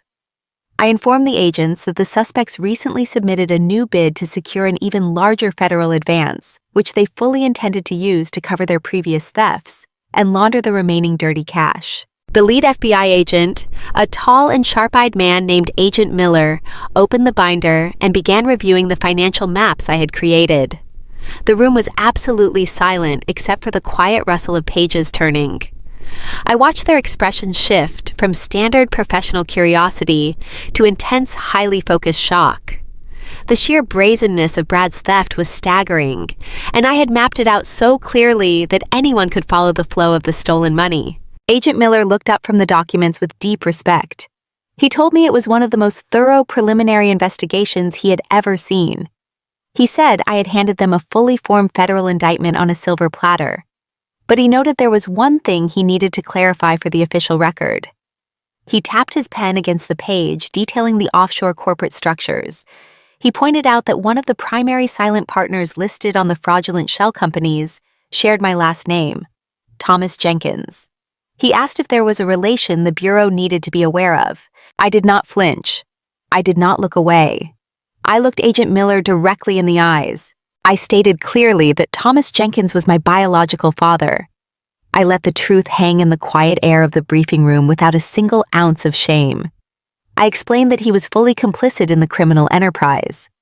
I also told the agents that I had hard evidence proving they attempted to open secondary private wealth accounts using my personal identity to frame me for the missing funds if they were ever caught.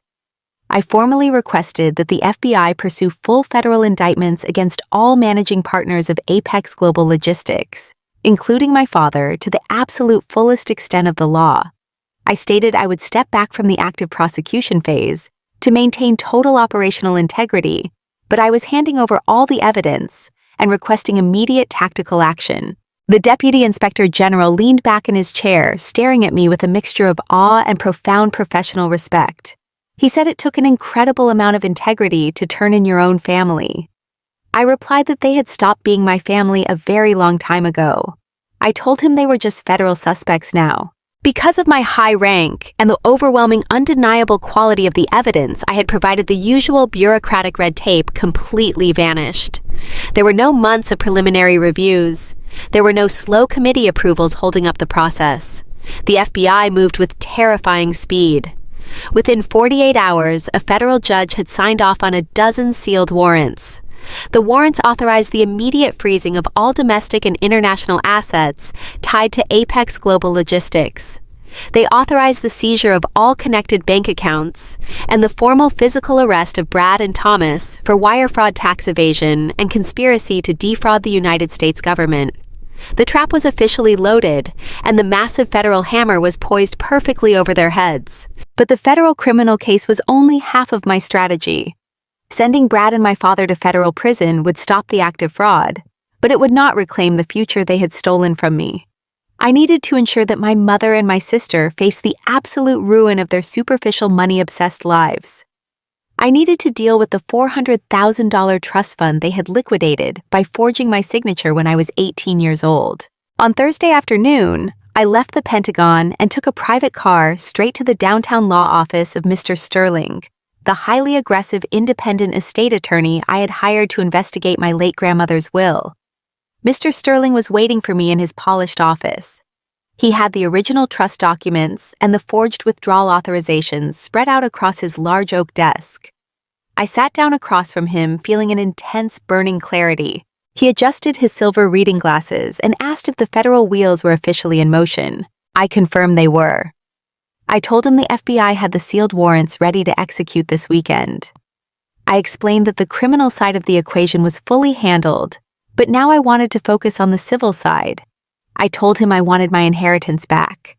I wanted every single penny of the $400,000 they stole from me, and I wanted to make absolutely sure that my mother and sister felt the maximum financial impact of the incoming lawsuit. Mr. Sterling offered a small, highly calculating smile. He told me he had spent the last 3 days mapping out their personal asset structures. He pulled a new file from his drawer and explained that the financial situation was exactly as I had suspected.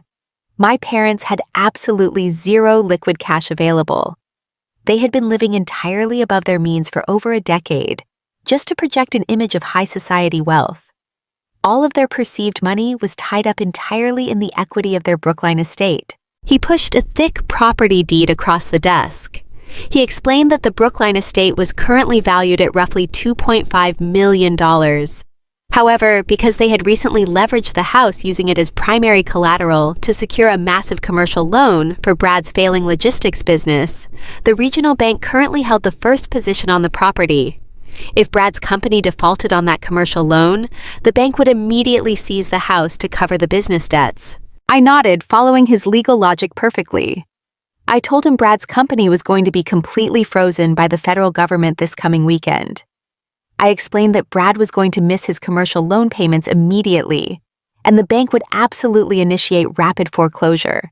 Mr. Sterling agreed perfectly, but he noted we were going to move even faster than the commercial bank. He explained he had drafted a comprehensive civil lawsuit against Thomas and Brenda Jenkins for the forgery and massive theft of my $400,000 trust fund. Because we had irrefutable proof from the wealth management bank that my signature was completely forged, we did not have to wait for a lengthy civil trial to secure my assets. He handed me a thick legal document capped with a formal court seal. He explained with deep satisfaction that he had taken the liberty of presenting our evidence to a civil judge that very morning. The judge had granted an immediate emergency injunction. Mr. Sterling had officially attached a pre-judgment legal lien directly onto the Brookline estate for the full amount of $400,000 plus all legal fees and severe punitive damages. I stared at the certified document, a wave of pure, unadulterated justice washing over me. This was the ultimate checkmate. By attaching a massive legal lien to their property, we had completely paralyzed their ability to ever sell the house or borrow any more money against it. Mr. Sterling laid out the final outcome. When the federal agents arrested Brad and froze his business accounts this weekend, Brad would immediately default on the commercial loan. The bank would move to seize my parents' house. But because we placed our legal lien on the property today, my lawsuit had to be settled out of the remaining equity before my parents received a single dime of profit from the foreclosure sale. Between the bank seizing their collateral for Brad's massive debt and our lien seizing the remaining equity for my stolen trust fund, my parents would be left with absolutely nothing. They would be entirely bankrupt, completely penniless, and totally evicted from their precious neighborhood. It was a flawlessly designed strategy. My mother had spent her entire life worshiping social status country club memberships and the illusion of immense wealth. She had treated me like a useless, invisible burden because I did not fit her high society brand. She had stolen my grandmother's generous gift to me just to keep up appearances for her golden child. Now the very house she prized above all else was going to be violently ripped out from under her feet, and the money would be legally ripped right back into my hands. I handed the document back to Mr. Sterling and told him to file it. I instructed him not to give them any advanced warning whatsoever. I wanted the lien permanently recorded with the county clerk that exact day. Mr. Sterling smiled broadly and told me to consider it done. He added that it had been an absolute pleasure doing business with me. I left the law office as the sun began to set over Washington. The city was bathed in a brilliant fiery orange light. For the first time in my entire life, I did not feel the crushing, suffocating weight of my family's expectations pressing down on my shoulders. I felt incredibly light. I felt powerful. I had completely separated my emotional trauma from my professional duty, and in doing so, I had forged a weapon they could never possibly defeat. When I arrived back at my Georgetown apartment on Friday evening, I walked straight into my bedroom and pulled my overnight bag from the closet. The celebration dinner at the Boston Country Club was scheduled for tomorrow night. My mother genuinely believed I was flying up there to hand over the fraudulent federal contract approvals. She believed she had successfully bullied and manipulated me into saving their entire fake empire. She was probably gloating right now, picking out an expensive dress to wear in front of Brad's wealthy investors, absolutely certain of her ultimate victory over me. I packed a single sharp black dress. I packed my heels. I packed the official federal credentials that identified me as the Senior Director of Financial Intelligence. I zipped the overnight bag closed and carried it out to the living room.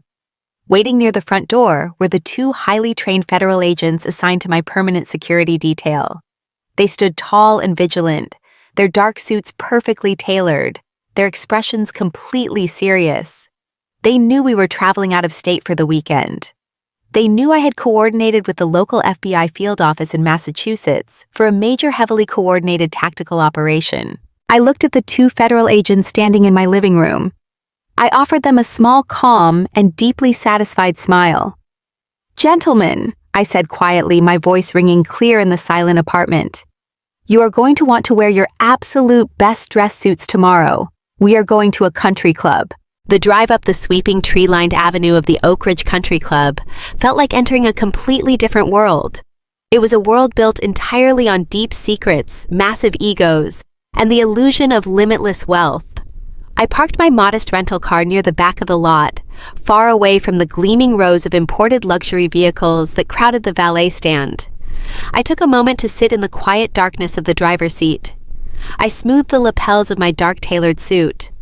I did not wear diamonds or pearls. I wore the quiet, undeniable authority of the United States government. I had instructed my security detail, the two highly trained federal agents assigned to protect me, to wait exactly 2 miles down the road until I sent them the final secure message. I needed my family to feel absolutely invincible.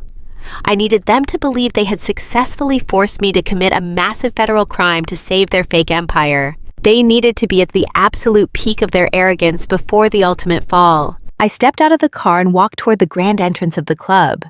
The air was crisp, carrying the faint, rich scent of expensive cologne and roasted meats. I opened the heavy double doors and stepped into the main lobby. The sound of a live string quartet drifted through the hallway, mixing with the loud, confident laughter of Boston's financial elite. I checked the directory. Brenda had reserved the grand ballroom. She had spared absolutely no expense for this celebration dinner. She had likely drained the last remaining limits on her heavily leveraged credit cards just to host this lavish event. As I walked down the long corridor toward the ballroom, I felt a deep, chilling sense of calm. The frantic, desperate daughter who used to beg for their love was completely dead. In her place was the Senior Director of Financial Intelligence, and I was walking into a room full of prime suspects. I pushed open the tall oak doors of the ballroom. The scene in front of me was a staggering, almost comical display of financial delusion. There were massive crystal chandeliers casting a warm golden glow over dozens of perfectly set round tables. Waiters in crisp white tuxedo jackets circulated through the crowd, carrying silver trays loaded with premium champagne and high-end appetizers. At the very center of the room, completely surrounded by wealthy investors and high society church friends, stood my mother Brenda. She was wearing a stunning custom-designed black evening gown. She held a crystal champagne flute in one hand, laughing loudly at a joke someone had just made. I paused by the entrance, watching her hold court. She looked exactly like a queen presiding over her loyal subjects. She had built this entire kingdom on the money she stole from my grandmother's trust fund, and she was currently trying to save it by forcing me to launder stolen military dollars. I took a slow breath and walked directly toward her. It did not take long for Brenda to spot me. The moment her eyes locked onto mine, a flash of pure predatory triumph illuminated her face. She immediately set her drink down on a passing silver tray and rushed toward me with her arms spread wide. To anyone else in the room, it looked like the warm, loving embrace of a proud mother welcoming her successful daughter.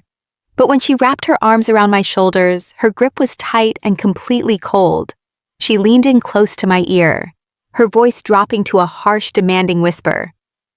"Do you have the confirmations?" she asked, her tone laced with urgent panic. "Tell me the federal advance is going to clear on Monday morning." I pulled back slightly and gave her a perfectly measured, polite smile. "Everything is being finalized exactly as we discussed," I said smoothly. "The paperwork is completely out of my hands now. It is with the absolute highest authorities in the department." Brenda let out a long, shuddering breath of profound relief. She genuinely believed my words meant the corrupted logistics contract was safely approved. The panic instantly vanished from her eyes, replaced by a blinding, arrogant pride. She grabbed my hand and physically pulled me into the center of the crowd of wealthy investors. "Everyone, I need you to meet my absolute pride and joy," Brenda announced, her voice booming over the soft music. "This is my eldest daughter, Sarah. She was just promoted to Senior Director of Financial Intelligence at the Pentagon. She is the one managing the final approvals for Brad's massive new military supply chain contract." A tall, older investor in a gray suit extended his hand toward me. "That is incredibly impressive, young lady," he said, shaking my hand firmly. "Brad has been telling us all evening that having family highly placed inside the Department of Defense is guaranteeing his company a massive structural advantage. We are putting a lot of money into this new expansion based on that promise." I looked at the investor, calculating exactly how much money he was about to lose when the federal indictments dropped. "I am sure Brad has told you many interesting things about his business model," I replied, keeping my voice carefully neutral. "The federal government is extremely thorough when it comes to evaluating where taxpayer money actually goes." Brenda laughed a loud, forced laugh, clearly eager to redirect the conversation away from the specifics of federal auditing. "Oh, Sarah is just being modest," Brenda chimed in, squeezing my arm tightly. "We raised our girls to understand that family loyalty is the most important business asset of all.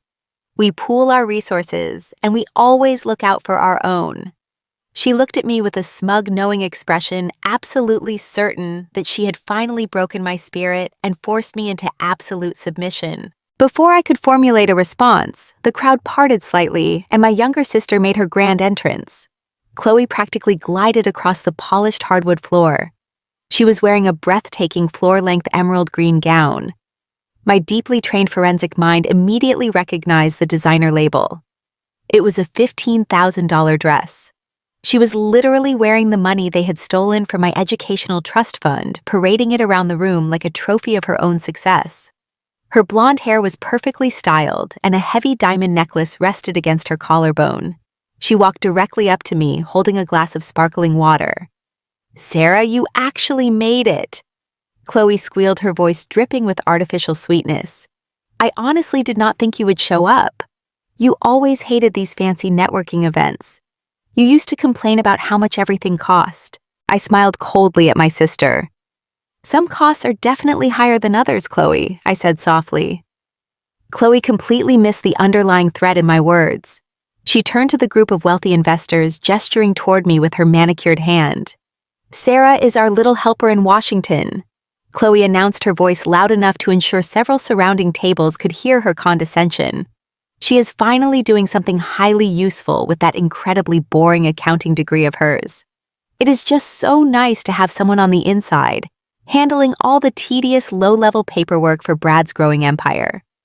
We let her do the heavy lifting so Brad can focus on the big picture vision. I stood there in my dark suit listening to my sister publicly degrade my entire career. She genuinely thought I was nothing more than a glorified secretary committing a severe federal felony simply to serve her husband's business needs. I looked at her diamond necklace. I looked at the $15,000 emerald gown. I knew that by Monday morning, federal marshals would be systematically seizing every single luxury item in her possession as hard evidence of a massive criminal conspiracy. "You have a very vivid imagination, Chloe," I replied softly, taking a glass of sparkling water from a passing waiter. I am sure Brad's big picture vision is going to become very clear to everyone in this room very soon. Right on cue, Brad swaggered over to join our circle. He looked like a man who believed he had successfully cheated the entire federal government and gotten away with it completely. He was wearing a custom-tailored tuxedo jacket, his face flushed with the absolute thrill of impending wealth. He held a glass of expensive bourbon in one hand and clapped a heavy hand down on the shoulder of the older investor. "Gentlemen, if you will excuse us for just a moment," Brad said, his voice thick with unearned confidence. "I need to have a quick private word with my brilliant sister-in-law regarding some final government logistics." The investors chuckled politely and stepped away to refill their drinks, leaving Brad, Chloe, Brenda, and me standing in a tight, tense circle. Brad did not waste a single second. He dropped the charming businessman facade entirely. He stepped aggressively close to me, his physical presence designed to be highly intimidating. The strong smell of heavy bourbon and expensive cologne washed over my face. He leaned down, his eyes narrowing as he scanned my face for any sign of hesitation. "Do you have the official confirmation code, Sarah?" he demanded quietly, his voice a harsh, frantic whisper. "Tell me the manual override is completely finished in the federal system. Tell me the Treasury Department is releasing the massive federal advance into our primary operating accounts on Monday morning. I have creditors threatening to freeze our trucks by Tuesday. I need absolute confirmation right now." I looked up at him. I did not step back. I did not break eye contact. I kept my expression entirely flat and professional, offering him the exact lie he needed to hear to secure his total destruction. "The final corporate authorization has been officially submitted to the absolute highest levels of the department," I replied smoothly. "Your entire financial portfolio, including every single offshore routing number and domestic shell company, is currently sitting on the desk of the lead financial crimes division. The process is completely unstoppable at this point." Brad let out a massive long breath of profound relief. He did not realize that the highest levels of the department meant the Federal Bureau of Investigation. He only heard the word authorized. The deep, terrifying tension that had been gripping his jaw all evening instantly melted away. Brenda let out a small, victorious laugh, bringing her hand up to her chest. Chloe smiled widely, taking a triumphant sip of her water. They all looked at each other silently, celebrating their successful manipulation of the unwanted daughter. They had won. They had successfully saved their mansion, their cars, and their fake society status. Brad took a large celebratory swallow of his bourbon.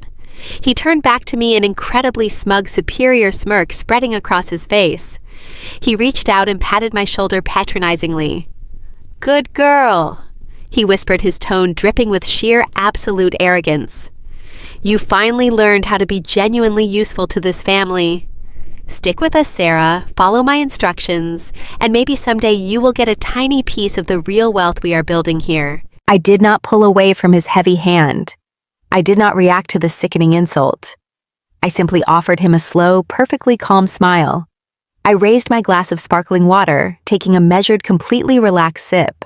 Then I turned my gaze away from his arrogant face and looked past him, staring out through the massive floor-to-ceiling windows at the very back of the grand ballroom. The sweeping cobblestone driveway of the elite country club was bathed in the warm golden glow of the outdoor security lights.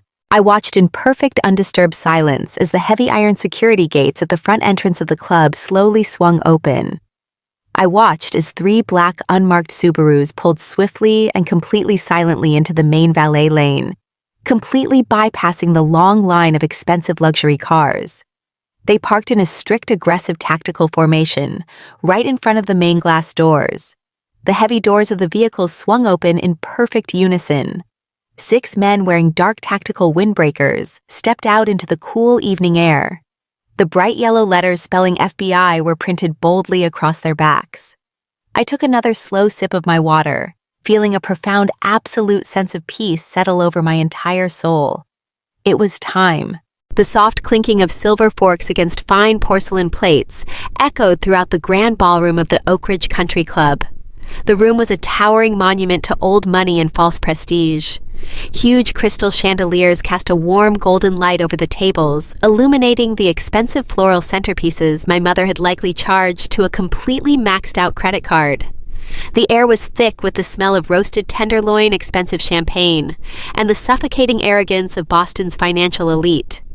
Waiters in crisp white jackets moved silently between the tables, refilling wine glasses for Brad's wealthy investors. Everyone was laughing. Everyone was perfectly at ease. They thought they were celebrating the launch of a massive, unstoppable corporate empire. They had absolutely no idea they were attending a funeral for their own investments. My father sat at the head of the main table. He looked around the crowded room with a deep sense of immense unearned satisfaction. He took a slow sip of his vintage scotch, his eyes gleaming with the dangerous confidence of a man who firmly believed he had just cheated the United States government and completely gotten away with it. He thought he had successfully manipulated his unloved daughter into covering his tracks. He adjusted the collar of his custom-tailored suit, stood up from his heavy wooden chair, and picked up a silver spoon. He tapped the spoon sharply against the side of his crystal champagne flute. The high, clear, ringing sound cut right through the low murmur of conversation. The room slowly quieted down. The investors turned their chairs toward the head table. My mother Brenda sat up perfectly straight, smoothing her designer black dress, a look of absolute triumph plastered across her face. My sister Chloe rested her hand proudly on Brad's arm, her diamond necklace sparkling in the light. "Thank you all for being here tonight," my father began, his voice booming across the silent ballroom.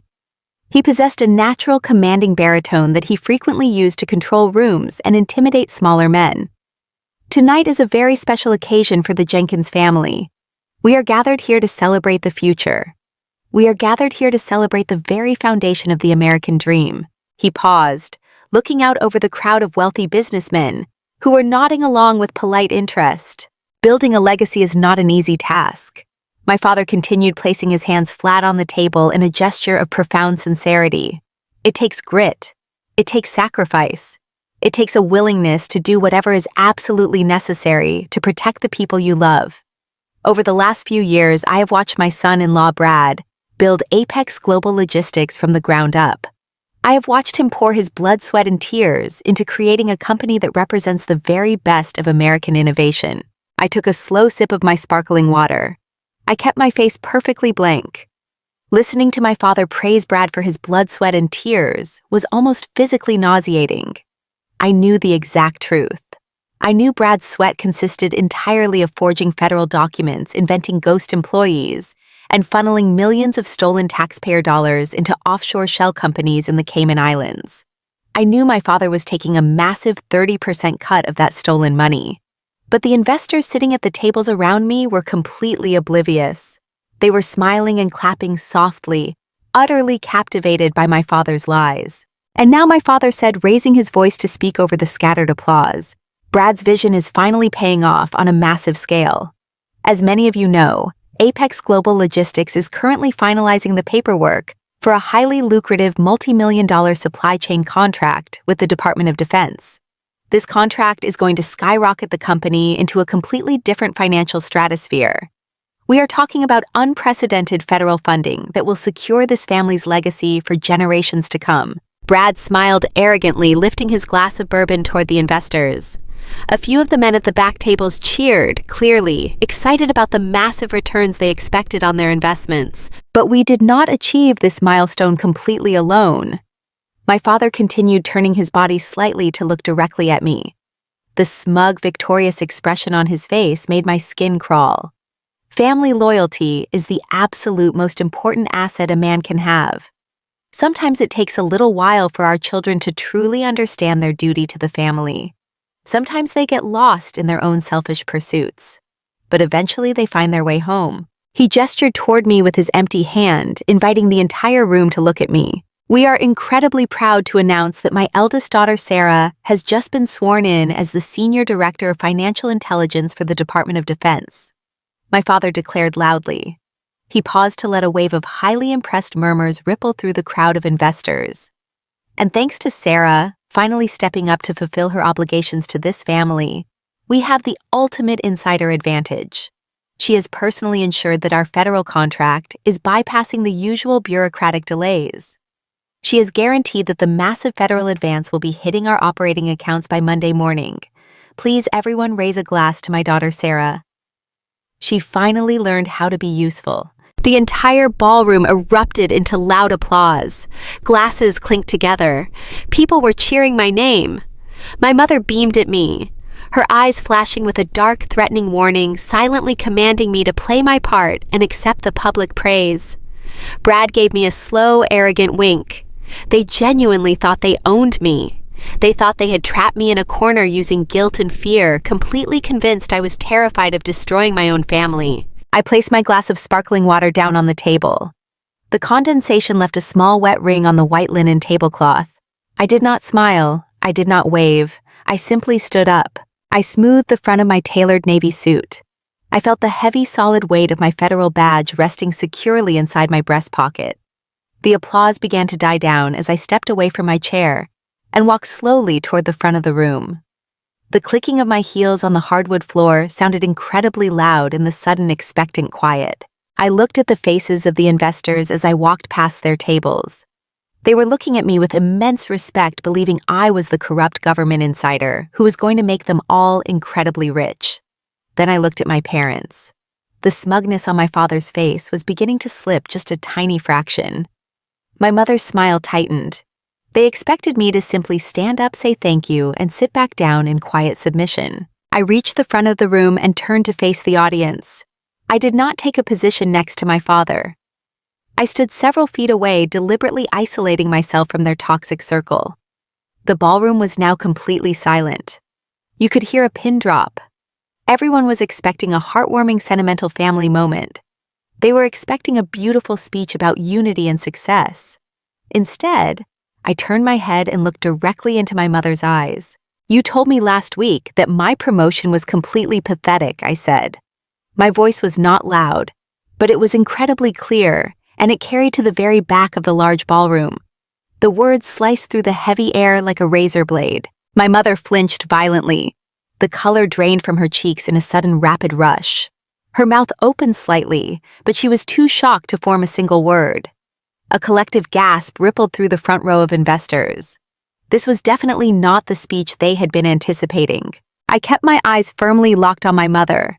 I refused to let her look away.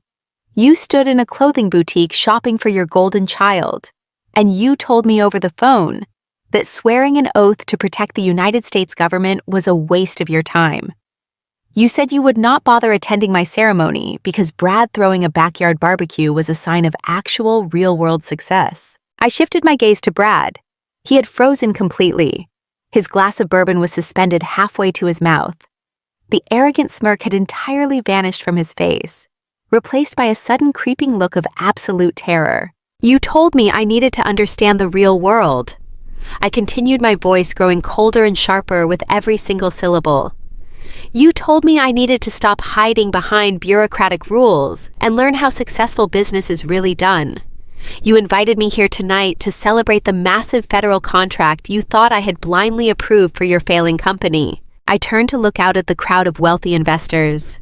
The men in expensive suits were suddenly shifting very uncomfortably in their chairs. A few of them were already reaching for their cell phones, sensing that something was fundamentally legally wrong. I am the Senior Director of Financial Intelligence, I said, making sure my voice projected pure, unfiltered authority. My department does not approve logistics contracts. We audit them. We investigate them. We hunt down corrupt federal contractors who steal taxpayer money to fund their luxury lifestyles. I turned back to my father. He was gripping the edge of the mahogany table so hard, his knuckles had turned completely white. He was staring at me with a look of pure, unadulterated horror. He finally realized exactly what I had done. "I did not approve your contract, Dad," I said quietly, letting the devastating truth hit him directly in the chest. "I audited it. I pulled the federal registries for your dummy corporations. I verified the offshore routing numbers sending stolen money to the Cayman Islands. I documented the millions of dollars you billed the military for ghost employees who do not even exist. And most importantly, I found the private wealth management account you opened using my stolen identity to hide your dirty money."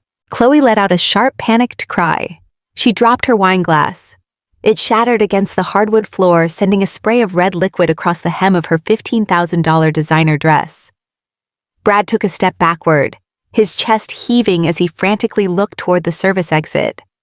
My mother simply stared at me, her entire body trembling uncontrollably as the absolute reality of her complete destruction finally settled over her. "You demanded that I save this family," I said, looking at the 4 people who had treated me like garbage for 28 years.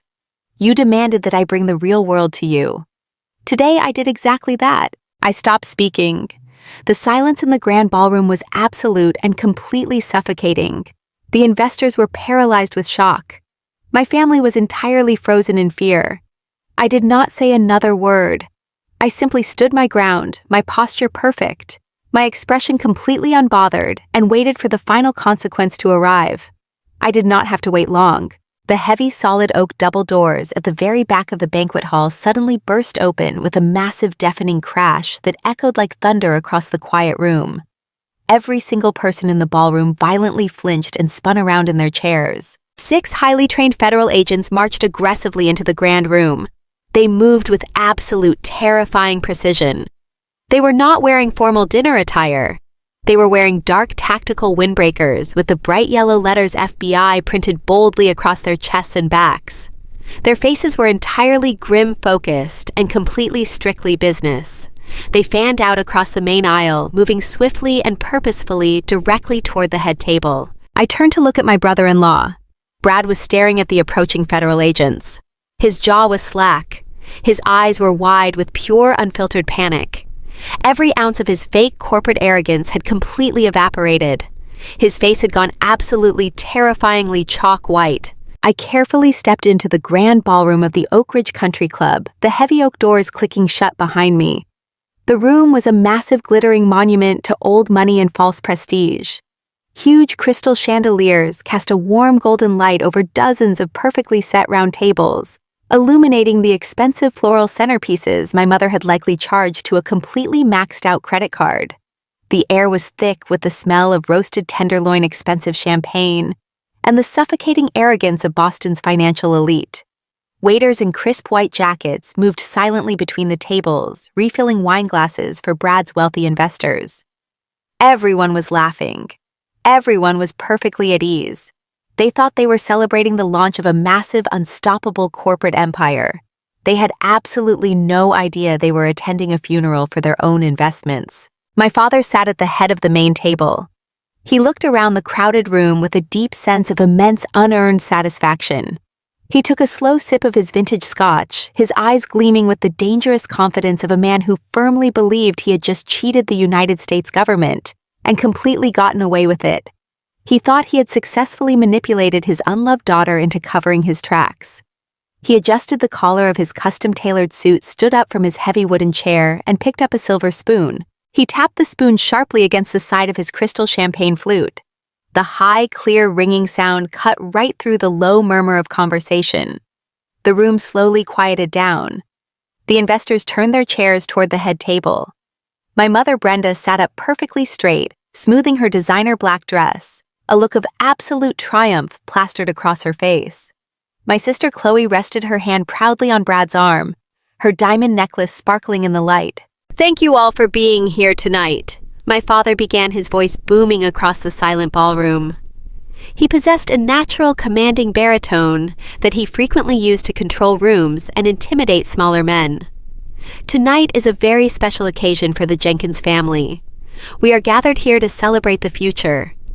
We are gathered here to celebrate the very foundation of the American dream.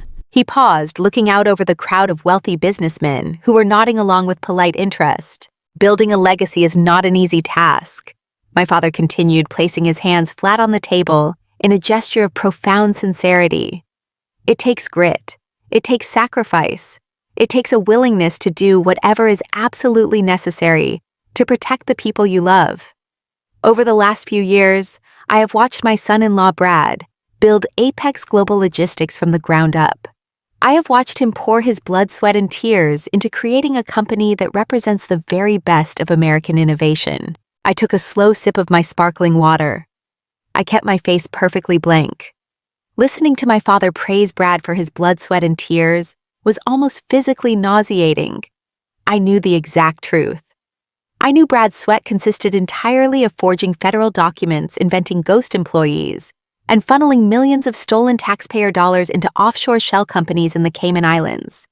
I knew my father was taking a massive 30% cut of that stolen money, but the investors sitting at the tables around me were completely oblivious. They were smiling and clapping softly, utterly captivated by my father's lies. And now my father said, raising his voice to speak over the scattered applause, Brad's vision is finally paying off on a massive scale.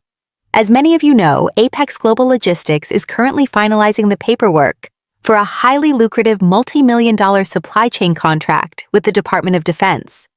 This contract is going to skyrocket the company into a completely different financial stratosphere. We are talking about unprecedented federal funding that will secure this family's legacy for generations to come. Brad smiled arrogantly, lifting his glass of bourbon toward the investors.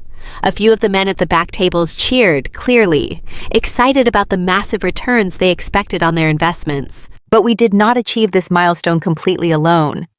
My father continued turning his body slightly to look directly at me. The smug, victorious expression on his face made my skin crawl. Family loyalty is the absolute most important asset a man can have. Sometimes it takes a little while for our children to truly understand their duty to the family. Sometimes they get lost in their own selfish pursuits. But eventually they find their way home.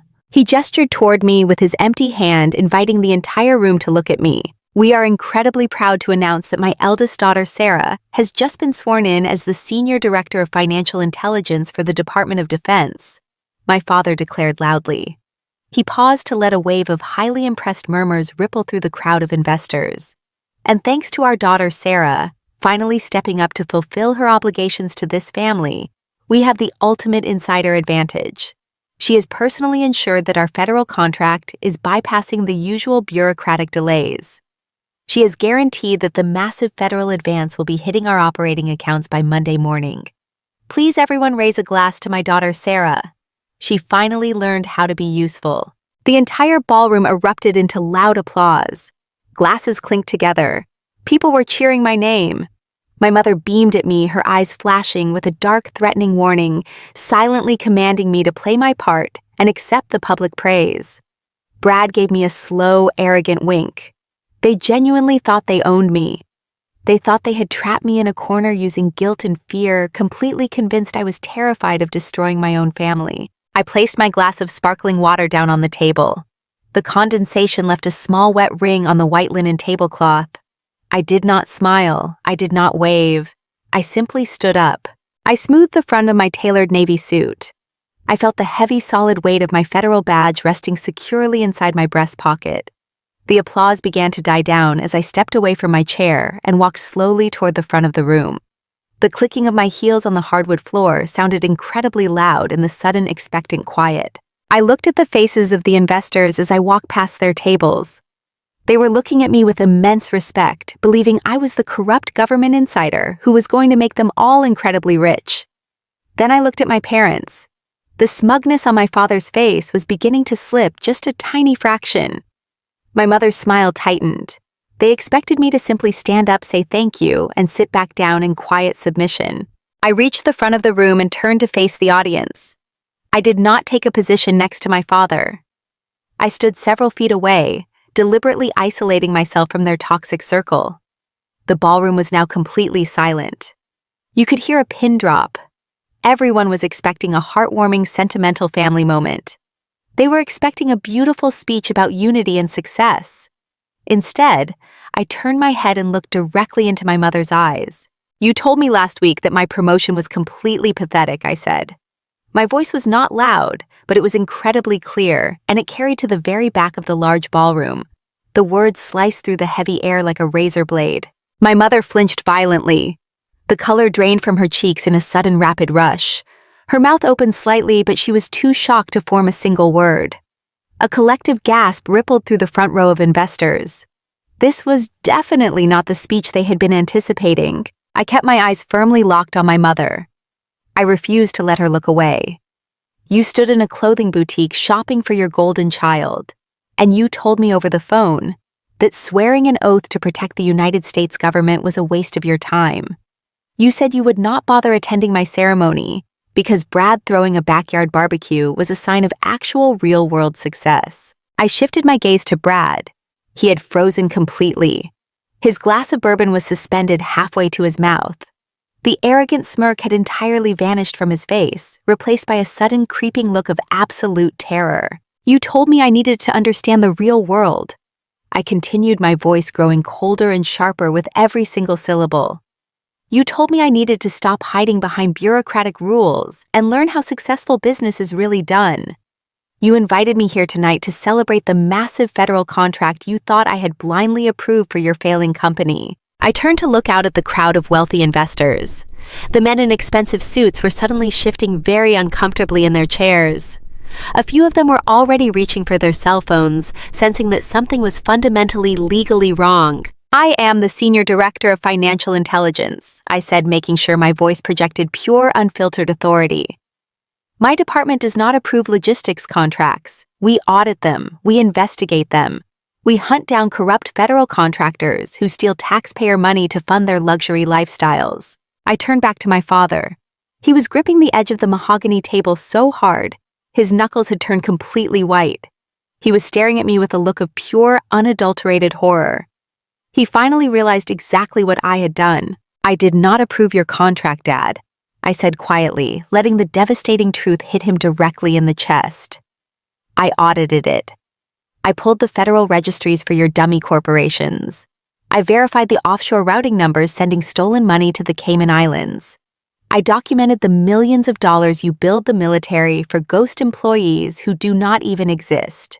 And most importantly, I found the private wealth management account you opened, using my stolen identity to hide your dirty money. Chloe let out a sharp, panicked cry. She dropped her wine glass. It shattered against the hardwood floor, sending a spray of red liquid across the hem of her $15,000 designer dress. Brad took a step backward, his chest heaving as he frantically looked toward the service exit. My mother simply stared at me, her entire body trembling uncontrollably as the absolute reality of her complete destruction finally settled over her. You demanded that I save this family, I said, looking at the four people who had treated me like garbage for 28 years. You demanded that I bring the real world to you. Today, I brought the real world to you. I stopped speaking. The silence in the grand ballroom was absolute and completely suffocating. The investors were paralyzed with shock.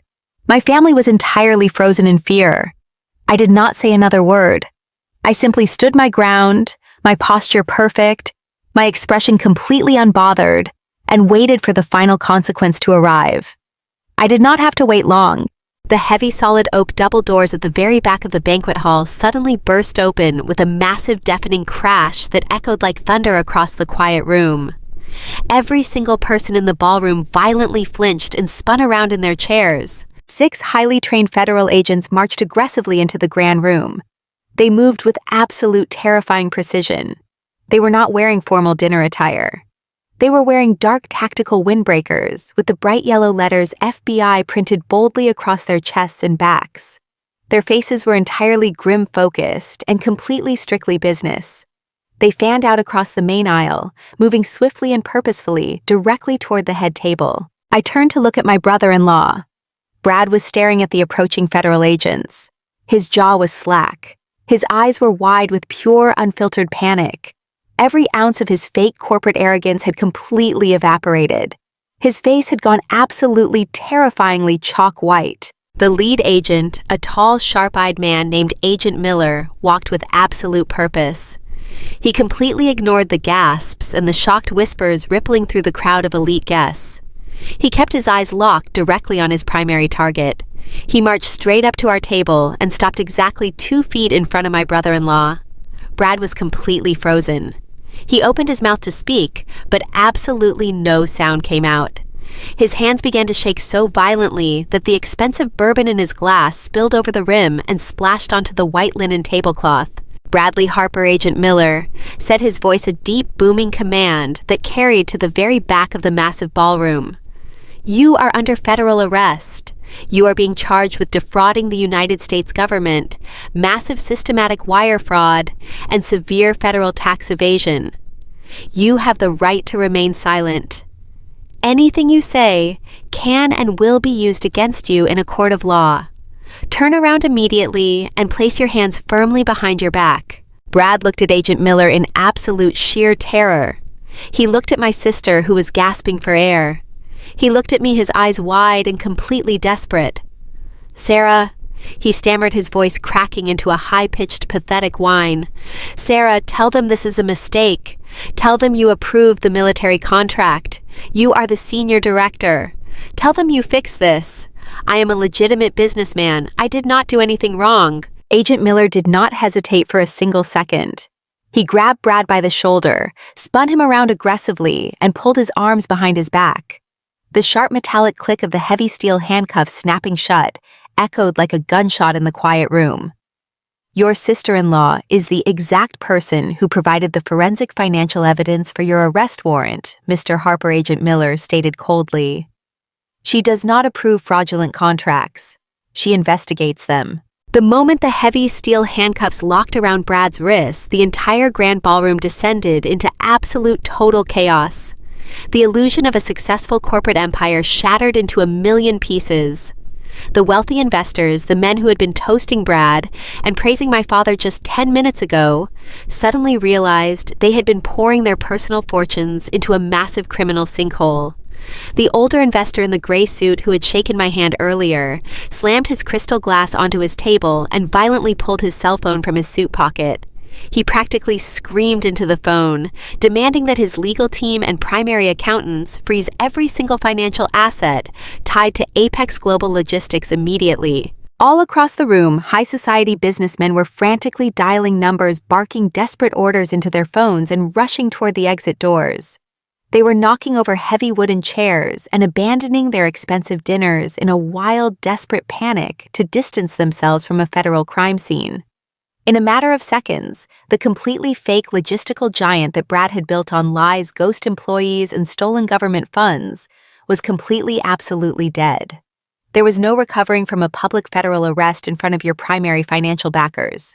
My mother Brenda was standing near the head table, her entire body trembling violently. Her brain completely refused to accept the reality that her perfect wealthy facade was being violently dismantled in front of the entire country club. She looked at the federal agents hauling Brad toward the back doors, and then she turned her wild, manic eyes directly toward me. The carefully constructed mask of a proud society mother completely melted away, leaving behind nothing but pure, unhinged desperation.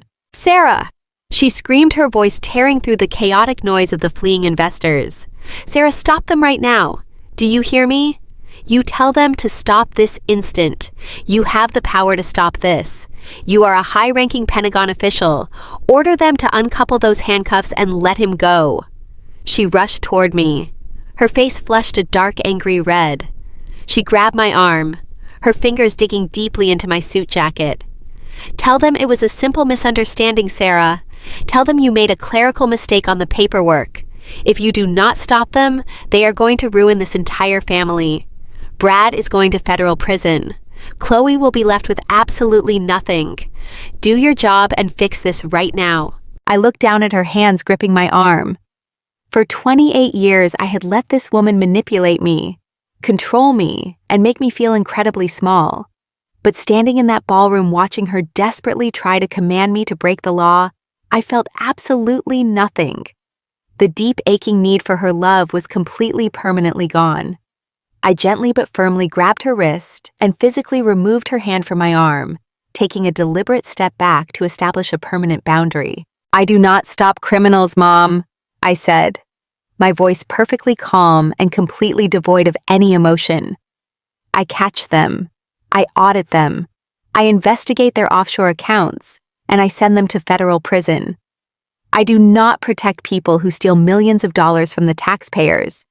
And you should be incredibly grateful I did not authorize an arrest warrant for you as an accessory after the fact. My mother stumbled backward, her mouth hanging wide open in absolute horror. She finally understood that I was never going to be their obedient scapegoat again. I turned my attention away from her and looked directly at my father. Thomas Jenkins was sitting perfectly still in his heavy dining chair. He had not moved an inch since the federal agents entered the room. He was staring straight ahead, his face gray and glistening with a thick layer of cold sweat. He knew exactly what was happening. He knew he was listed as a primary silent partner on those fraudulent shell companies. He knew his signature was all over the stolen federal funds. He was just sitting there waiting for his own set of handcuffs. I reached inside my tailored suit jacket and pulled out a thick, heavy legal envelope. I walked slowly and deliberately toward him. The few remaining guests in the room watched me in stunned, breathless silence. I stopped right next to his chair. I placed the thick envelope directly onto the white linen tablecloth, sliding it smoothly across the polished wood until it rested exactly in front of his shaking hands. "Oh, and Dad," I said, my voice dropping to a conversational but razor-sharp tone. "That envelope contains a massive civil lawsuit. You are going to want to read it before the federal marshals arrive to seize your remaining assets on Monday morning." My father stared at the thick envelope, but he refused to touch it. His hands were shaking too badly. He looked up at me with sheer terrifying defeat. "What did you do, Sarah?" he whispered, his voice sounding incredibly weak and pathetic. "I did what you taught me to do, Dad," I replied, keeping my voice loud enough for my mother and sister to hear every single word clearly. I looked out for my own financial interests. That envelope contains a lawsuit regarding the $50,000 college trust fund my late grandmother left exclusively for me. The same ironclad trust fund you and Mom illegally liquidated by forging my signature on my 18th birthday. My father closed his eyes, letting out a low, agonizing groan of absolute despair. My mother gasped loudly, covering her mouth with both trembling hands. "You see, Dad," I continued, leaning down slightly so I was exactly at his eye level. "When you committed felony forgery to steal my educational future and hand my money to Brad, that private wealth account was not worth $50,000. With years of compound interest and a booming market, it was officially valued at nearly $400,000. You literally stole $400,000 from your own daughter to fund a massive criminal enterprise. And now I am taking every single penny of it back." He opened his eyes, looking at me with pure desperation. "I do not have it, Sarah," he pleaded, his voice cracking. "You know I do not have that kind of liquid cash lying around. It is all completely gone. Brad lost it. We spent it. There is absolutely nothing left to take." I offered him a cold, deeply satisfied smile. It was a smile I had earned through years of suffering neglect and financial struggle. "I know you do not have the cash, Dad," I said, standing up straight and adjusting my suit jacket. "But you do have significant property equity. My independent estate attorney went before a civil judge early this morning. We presented the overwhelming, undeniable evidence of your forgery. The judge immediately granted an emergency injunction. We have officially attached a massive legal lien directly onto your precious Brookline estate for the full amount of $400,000, plus all legal fees and severe punitive damages." I watched my mother's face contort in pure, unfiltered terror. She understood exactly what that legal maneuver meant. The Brookline estate was her entire identity. The fancy suburban address was the only thing that made her feel superior to the rest of the world. Since you and Mom were foolish enough to put that exact same house up as the primary collateral for Brad's massive commercial business loans, I explained, my voice ringing with total, absolute finality. And since Brad is currently on his way to a federal holding facility, he is going to default on those commercial loans immediately. The regional bank is going to foreclose on the Brookline estate by the end of next week. They will seize the property. But because I filed my legal lien this morning, my civil lawsuit will extract the remaining equity before you see a single dime from the foreclosure sale. I paused, letting the absolute devastating reality of their situation crush them completely. "The bank and I will be seizing the estate," I said softly but firmly. "You will have absolutely nothing left. You are completely bankrupt. You are penniless. And you are going to be homeless." A loud, agonizing wail suddenly broke the heavy silence of the room. I turned my head to look at my younger sister. Chloe had completely collapsed into a heavy wooden dining chair. Her perfect golden blonde hair was a tangled mess. Her $15,000 emerald green designer gown was ruined, completely stained with the sparkling water she had dropped when the agents arrived. She looked incredibly small and utterly pathetic. She was sobbing uncontrollably, her hands pulling frantically at her heavy diamond necklace, as if it was suddenly suffocating her. "Brad is gone," she wailed, her voice echoing in the large empty spaces of the grand ballroom. "He is going to federal prison for years. They are going to take my luxury cars. They are going to take my house. My entire life is completely fake. It is all a lie. What am I supposed to do, Sarah? What am I supposed to do now?"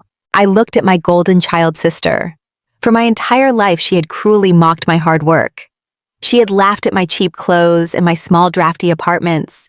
She had happily spent stolen money and demanded that I commit treason to keep her living in absolute luxury. I did not feel a single ounce of pity for her. "You will have to figure it out yourself, Chloe," I said, turning my back on her tears.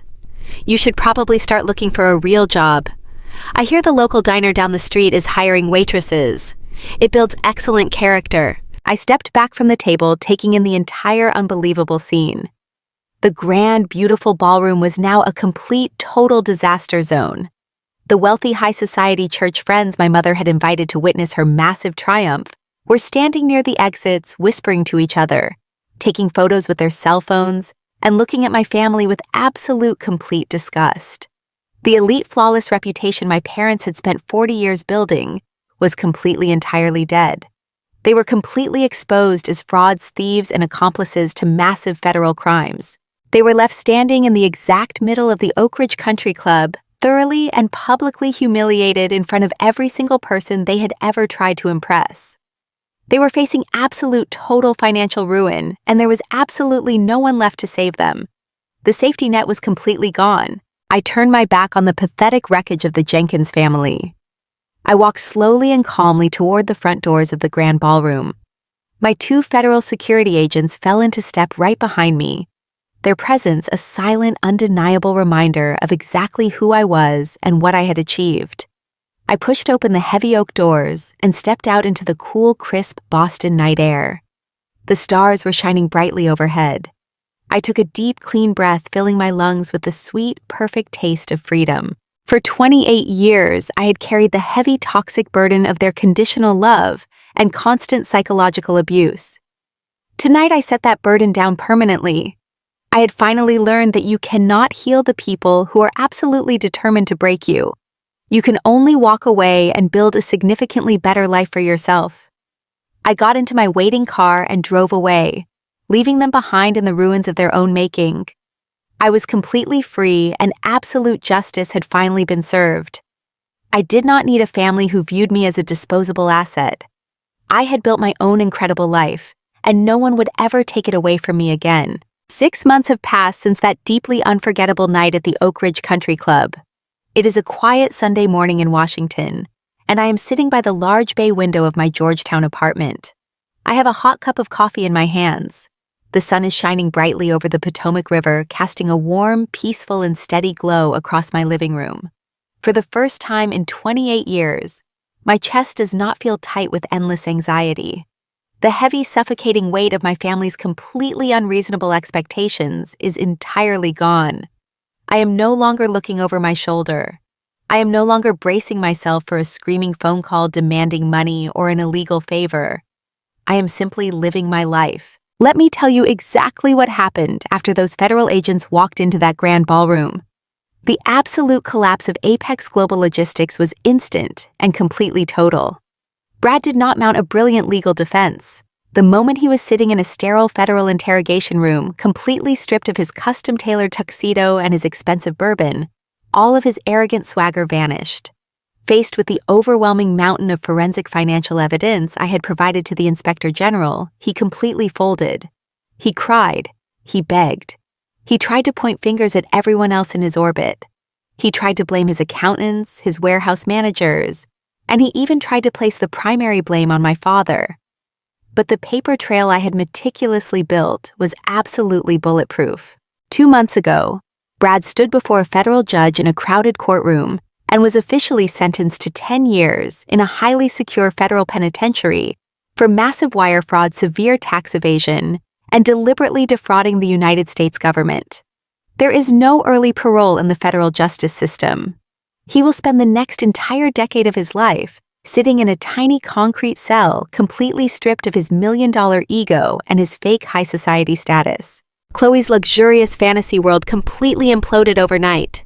Without Brad's stolen federal money, she had absolutely no way to maintain her lavish lifestyle. The federal government swiftly seized her brand new designer Range Rover, her expensive jewelry, and completely froze every single bank account tied to her name. She was forced to immediately vacate her massive custom-built home. I heard through mutual acquaintances in Boston that she is currently living in a tiny, cramped 2-bedroom rental on the industrial outskirts of the city. She finally had to get a real job working the front reception desk at a local dental office. She takes the public bus to work every single morning. The golden child who once cruelly mocked me for working 3 jobs in college to survive is finally getting a harsh, undeniable taste of the real world she was always so desperate to avoid. But the most profound poetic justice was exactly what happened to my parents. The regional commercial bank moved forward with the aggressive foreclosure of the pristine Brookline estate, exactly as Mr. Sterling had predicted. Because my parents had foolishly put their beloved multi-million-dollar mansion up as the primary collateral for Brad's massive commercial loans, the bank moved in and took absolutely everything. But before my parents could see a single dime of the remaining equity from the foreclosure auction, my civil lawsuit swooped in. The ironclad legal lien we placed on the property completely drained the remaining funds to legally repay the $400,000 they had stolen from my educational trust fund. My parents were left completely, entirely bankrupt.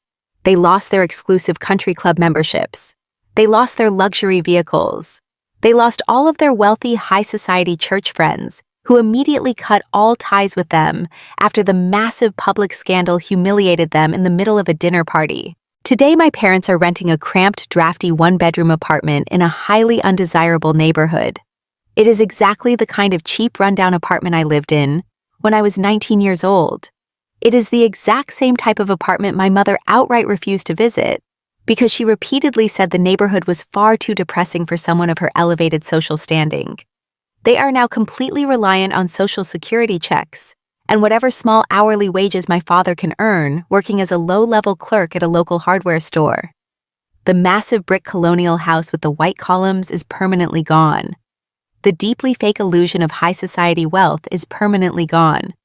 They are finally living the exact same life of financial struggle they ruthlessly forced me to endure for years. A few weeks ago, I walked down to my apartment mailbox and found a thick, handwritten envelope waiting for me. I recognized my mother's sweeping cursive handwriting immediately. There was no return address listed on the front, but the postmark was clearly stamped from Boston. I carried the heavy envelope upstairs and set it down on my granite kitchen counter.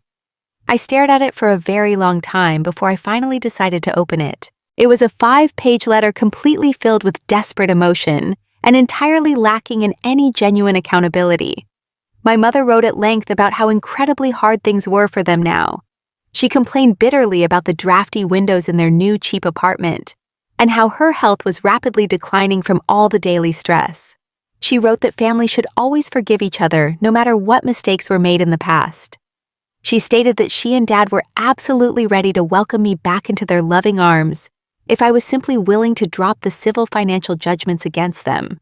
She actually had the sheer audacity to use the phrase, "We can put this unfortunate misunderstanding behind us and be a real family again." I read the entire letter twice. I did not feel a single ounce of pity. I did not feel sad, and I did not even feel angry anymore.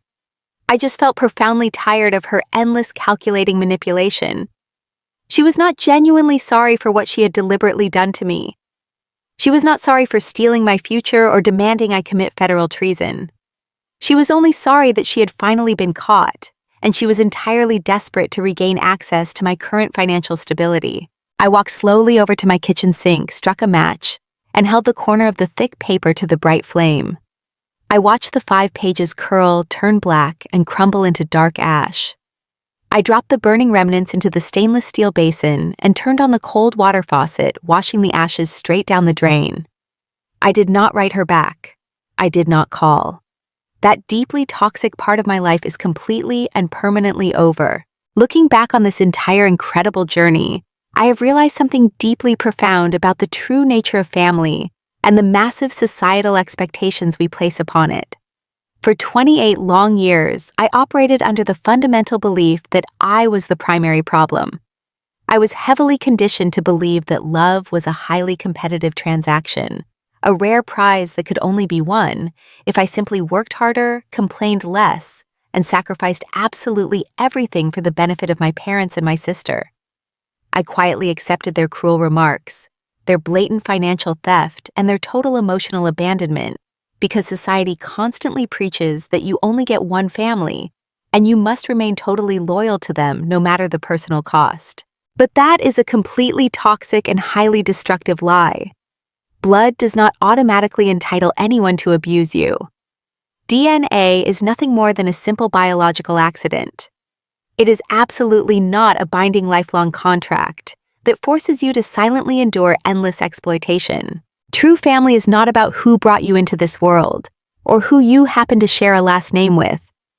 True family is about mutual respect, absolute safety, and unconditional emotional support. It is about the people who actively celebrate your personal victories, instead of violently tearing them down out of petty jealousy. It is about the people who step up to help you when you are desperately struggling, rather than using your vulnerable moments to violently extract whatever resources you have left. My parents and my sister did not view me as a human being. They viewed me as a highly convenient utility. I was the permanent emotional dumping ground for their deep insecurities, and the ultimate financial safety net for their massive arrogant mistakes. They demanded absolute unwavering loyalty from me while offering absolutely nothing in return. They stole my educational future to fund a failing business, and then they had the terrifying audacity to demand that I risk a decade in federal prison just to protect their lavish, superficial lifestyle. When you grow up as the designated scapegoat in a toxic family system, your entire reality becomes completely warped. You are actively trained to doubt your own memories and suppress your own completely valid emotions. You are taught that standing up for yourself is somehow an act of supreme selfishness. It takes a massive amount of internal courage to finally open your eyes and see the stark, ugly truth staring right back at you. It takes immense personal bravery to recognize that the people who were supposed to protect you are actually the dangerous predators you need protection from. To anyone out there who is currently carrying the incredibly heavy burden of a toxic family, I need you to listen to me very carefully right now. You do not owe your abusers your continuing presence. You do not owe your exploiters endless forgiveness just because they happen to be related to you.